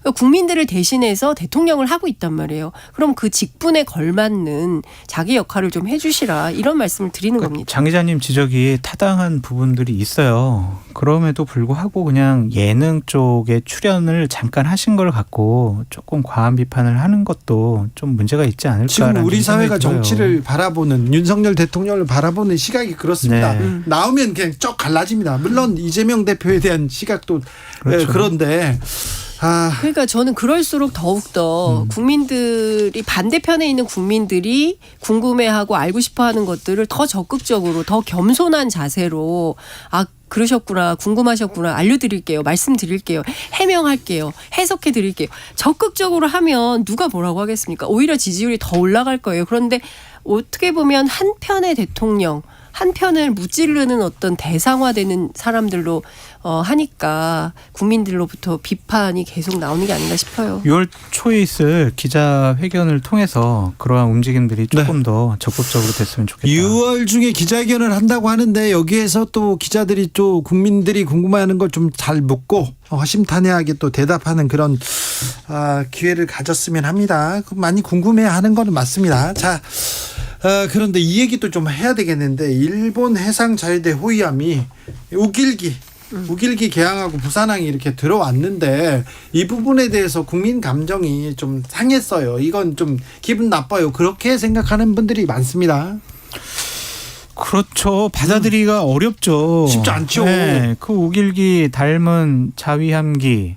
뭘 닮아요? 거의 비슷하지. 그거 펄럭이면 거의 똑같아요. 위치만 조금 다르죠. 각도랑 위치가 좀 약간요. 조금 다르죠. 네, 알겠습니다. 그게 뭐 공국주의, 제국주의 상징 아니겠어요? 예? 그 피해를 당한 당사자가 우리 선조들 아니에요. 네. 그러니까 그걸 우리가 당연히 다른 의미로 받아들일 수밖에 없다라고 좀 말씀을 드리고 싶은데, 근데 하태경 의원이 이게 인공기를 걸어도 우리 사회가 어느 정도 용이라는 분위기, 마찬가지로 우길기하고 화해할 때가 됐다, 이렇게 얘기했는데 하태경 의원한테 한마디 하고 싶어요. 네. 당신이나 화해해라. 나는 화해 안 한다. 그렇게 말씀드리고 싶습니다. 아니 근데 저는 좀 이런 생각이 좀 들어요. 그러니까 제가 댓글을 보다가 너무 웃겨가지고, 국민통합도 못하면서 세계적인 지도자 나셨다, 뭐 이런 제 댓글이 달렸던데, 인공기에 대해서, 북한에 대해서 어떤 거부감, 비호감도가 있잖아요. 네. 특히 청년층들이 그런 게 그럼요. 굉장히 심하지 않습니까? 그리고 우길기에 대해서도 마찬가지인 거죠. 그러니까 국민들이 해소되지 않는 불편한 감정들이 있는데, 인공기에 대해서도 뭐 이미 다 허락이 됐다라고 하지만 엄연하게 국가보안법 7조에 해당이 돼요. 7년 이하의 징역을 받게 됩니다. 이거 갖고만 있어도. 근데 이런 문제들에 대해서 전혀 간과한 채 이게 괜찮은 거 아니에요라는 식으로 말하는 것에 대해서는 국민들이 동의하기가 굉장히 어렵고, 왜 이런 발언을 해서 오히려 논란을 만들고 빈축을 사는지 저는 좀 그건 이해가 안 되더라고요. 지나갈 일인데 또 이슈가 커졌어요. 그래가지고 그러니까요. 왜 국민의힘과 윤석열 정부는 일본 정부나 일본 국민 입장에서 이렇게 잘 이해해주면서 우리 국민은 왜 이렇게 쳐다보지도 않고 생각도 안 해주나, 이런 얘기가 계속되는 거는 조금 좀 주목해 봐야 될 대목입니다. 국민의힘 입장에서는요. 그러니까 일본 우길기하고 화해하지 말고 저랑 화해하셔가지고 저를 좀 빨간색으로. 일본하고는 화해해도 장성철하고는 화해 못하겠다잖아요. 왜요? 제가 뭘 잘못했는데요? 그러게요. 저도 이해가 안 돼요. 옛날에 학교에서 그 NL들 집회하면 PD들이 와가지고 막 회방 넣으면 차라리 전두환 노태우가 낫다 막 이렇게 얘기하는 사람들이 있었어요. 그런 것들이 포함되는 거예요. 김재원 최고위원도 왜 나를 미워하는지 다 이해가 안 돼요 막 그러더라고요. 말실수는 윤핵관들이 더 했지 그러던데. 저 김재원하고 같은 취급받기가 아니요, 죄송합니다. 네, 죄송합니다. 알겠습니다. 자, 민주당은 또 체포 동의안 딜레마에 좀 휩싸여 있습니다. 돈봉투 의혹 사건이 마구 굴러갑니다. 네.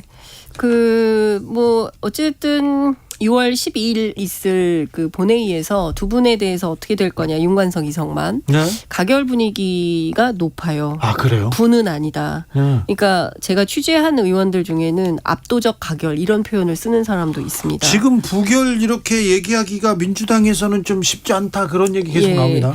그러니까 한 35, 한 40명 정도만 찬성하면 되니까 가결 가능성이 높을 거다. 네. 그럼에도 불구하고 나는 불을 찍을 거야. 뭐 이런 분도 계시고요. 네. 그리고 지금 뭐 윤관석, 이성만 두 의원이 맨투맨으로 의원들을 많이 접촉하는 것 같아요. 근데 네. 그럼에도 불구하고 민주당 입장에서는 지금 상황에서는 당이 무너질 수도 있는 상황이기 때문에 매우 엄중하게 판단할 가능성이 높다. 이런 얘기가 나옵니다. 그 윤관석, 이성만 두 의원은 지금 이게 김남국 코인의 여파를 받았다. 그래서 네, 그것도 있죠. 네, 그렇죠. 그럼요. 그것도 있고요.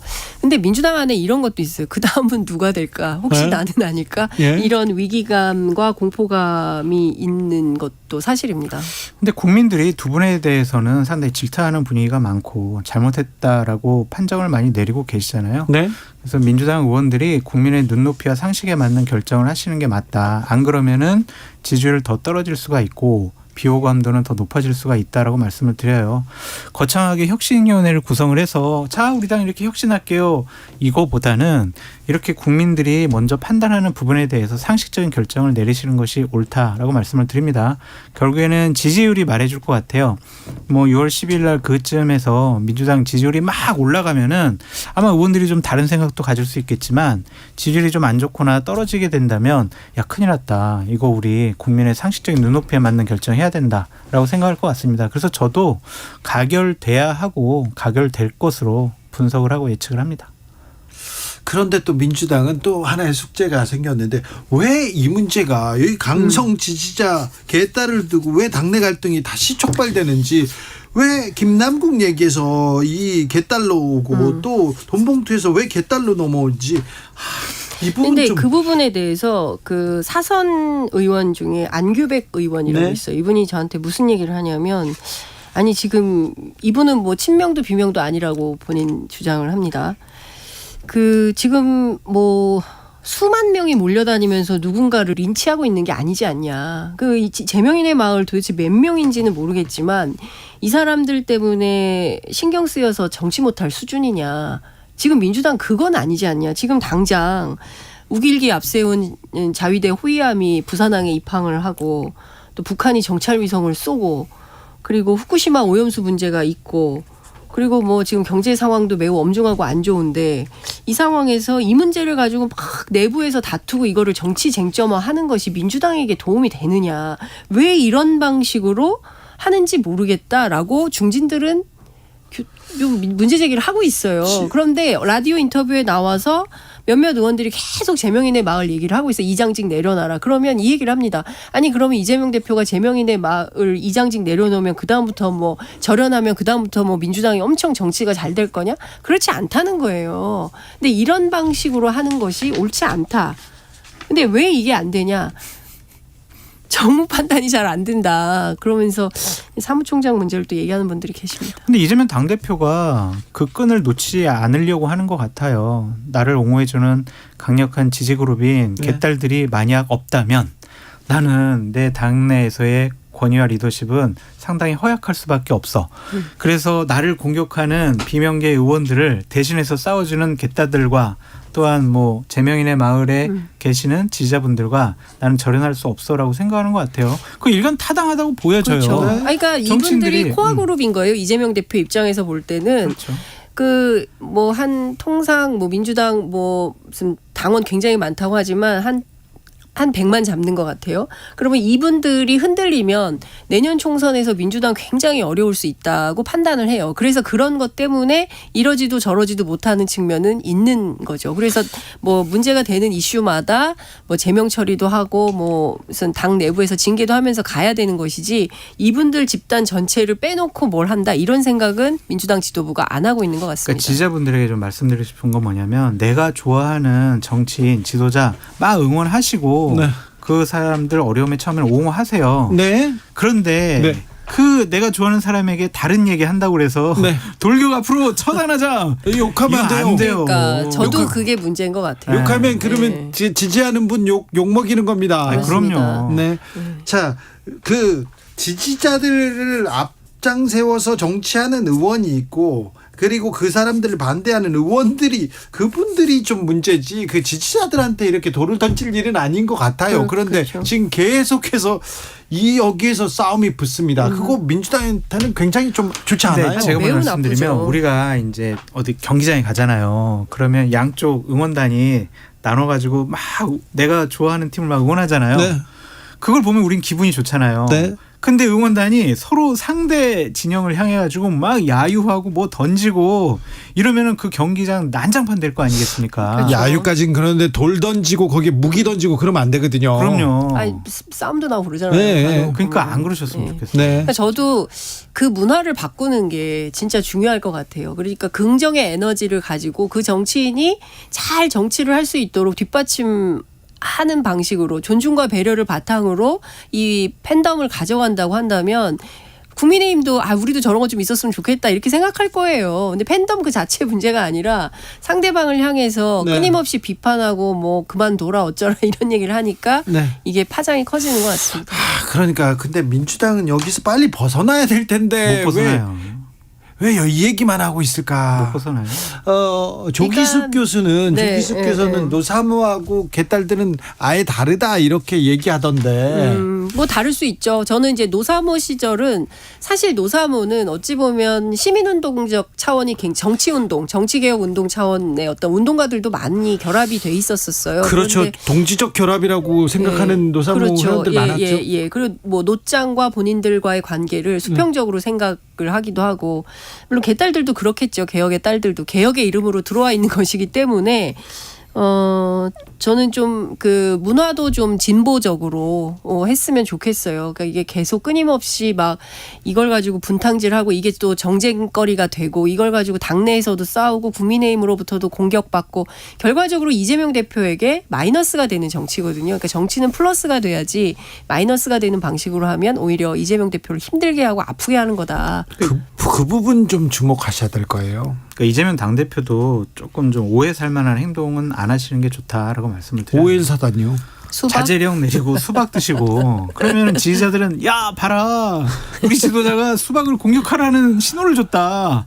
자 깃발 앞으로 막 이럴 거 아니에요. 그러면 이제 수박 농가가 힘들어요. 수박 농민들이 힘들어요. 그래서 네. 그런 논란이 수박철인데 많이 논란이 드셔야 생기면 되고. 네. 어려우니까 그 정치인들은 수박 드지 마시고 참외만 드시고. 안 돼요. 성주 참외만 잘 팔리면 안 되고 다른 그러니까 수박도. 농담처럼 얘기했지만은 네. 그런 게 그냥 우스갯소리로 다른 의미로 다른 신호로 받아들여질 수가 있단 말이에요. 그렇죠. 그래서 안 그러시는 게 좋아요. 저는 그런 거 되게 중요하다고 생각해요. 정치인들은 옷 하나 입는 거, 그럼요. 뭐 먹는 것, 마시는 것, 움직이는 것 모든 게 다 정치 행위에 맞습니다. 해당되기 때문에 좀 안 보이는 데서 많이 드시는 걸로 그랬으면 좋겠습니다.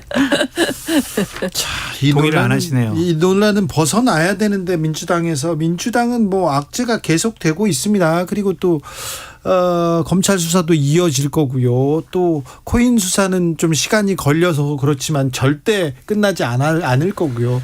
근데 이재명 당대표가 제대로 된 리더십을 발휘하고 있느냐 이 부분은 분명히 문제를 짚고 넘어가야 한다라고 말씀을 드려요. 뭐 돈봉투 사건이라든지 김남국 의원 사건과 관련해서 그냥 본인들이 자진 탈당하기 전까지는 당 최고 지도자 당대표로서 어떤 결정을 내리지 못했어요. 그냥 쳐다만 보고 자진 탈당했구나 이런 상황이었거든요. 혁신이 뭐 설치 문제도 그렇습니다. 지금 계속 누가 하네 마네 권한이 뭐네 마네 위원은 누가 하네 마네 계속 이 논란 가지고 지금 며칠째 이러고 있잖아요. 그러면 과연 제대로 된 결정을 할 수 있는 지도력을 갖고 있는 분이냐 그런 의심까지 받을 수밖에 없어요. 근데 지금 뭐 여야 공이 그런 것 같아요. 민주당도 그렇고 물타기? 국민의힘도 그렇고 비슷한 처지인 것 같은데 네. 뭐 윤석열 대통령 관심이 없다면서요. 김기현 지도부에. 김기현 지금 어디 갔어요? 이재명 당대표 아니, 리더십에 근데 대해서 얘기하고 그러니까 있는데 이재명 지금 당대표의 리더십에 대해서는 계속 얘기를 하고 있는데 잘 안 끝나요. 그러니까 저는 양당 공이 뭐 TV 토론 한다면서요. 안 당대표 안 한대요? 한대요? 도로 또 파토 안 났어요? 됐어요. 네. 한다 그랬는데 방금 전까지. 그래요? 안 할 것 같아요. 안 할 것 같아요. 네. 서로 이제 핑퐁 게임인데 예. 이제 민주당에서는 이거 하면은 우리가 정치적인 현안 문제에 대해서는 불리한 게 많은데 이거 정책만 하자.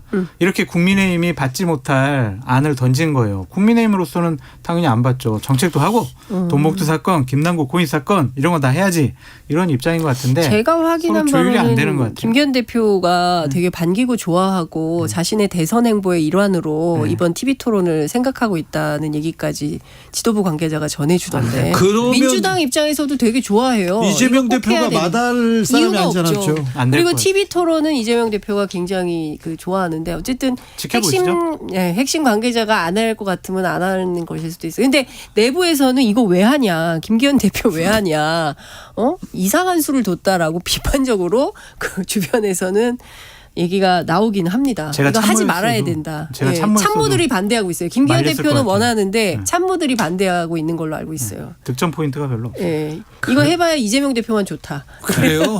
그리고 어떠한 용산과 동떨어진 아니면 예. 용산을 이끌어갈 그런 이슈 아니면은 그러한 리더십이 있다고 보여지기가 쉽지 않아요. 김기현은 그 어디 얘기를 갔냐? 지금 네. 출범 몇 달 됐는데 어디 사라졌어요? 아니, 그래도 이런 얘기. 안정적으로 지금 당을 관리하고 있잖아요. 재밌는 거는 이번 TV 토론 김기현 대표가 항상 용산에 도장받고 나오니까 이번에도 용산에 도장받고 나오는 거 아니냐라고 기자들이 물었더니 전혀 아니다. 창성적 용산과 장윤선. 무관하다. 감사합니다 두 분. 감사합니다. 네, 고맙습니다. 내일 돌아오겠습니다. 네.